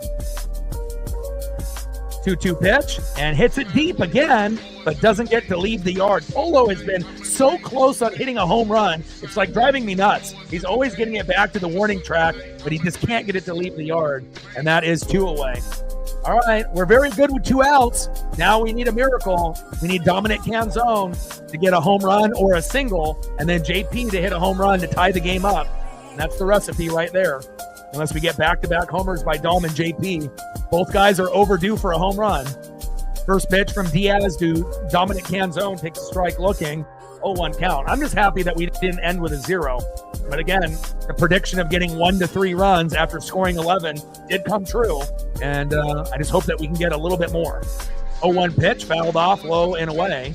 No balls and 2 strikes to Dominic Canzone. Come on, Mariners.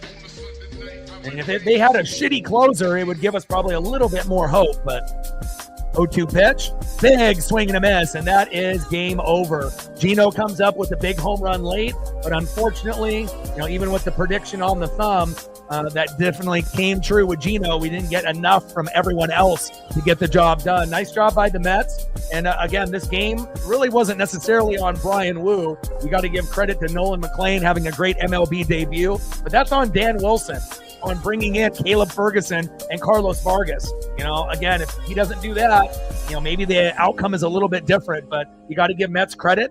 They've lost 10 out of the last 11, and they finally get a dub, but they're not going to win tomorrow. We're going to win the series tomorrow. And again, we'll be live on ESPN global broadcast at 4 o'clock Pacific. So I'm going to celebrate the rest of this day with my pup. And again, not the outcome that we wanted, but at least we got a home run late by Gino, and maybe that'll be something trending for him moving forward. And it's always better to lose 3-1 than 3-0. You never want to have a 0 or a donut at the end of the game. I love you guys, and I appreciate you guys very, very much. Final score, Mets 3, Seattle Mariners 1. And again, I will be live tomorrow at 4 o'clock Pacific for the last matchup of the night on ESPN. And hopefully we'll be able to win this series tomorrow. Love you guys, and I appreciate you guys very much. Thank you for all the support with Paisley Pup. And I got one question for you. Who talk sports like us? Your boy Ryan, Northwest Sports Fanatics. Go Mariners, and I'm out. Tridents up.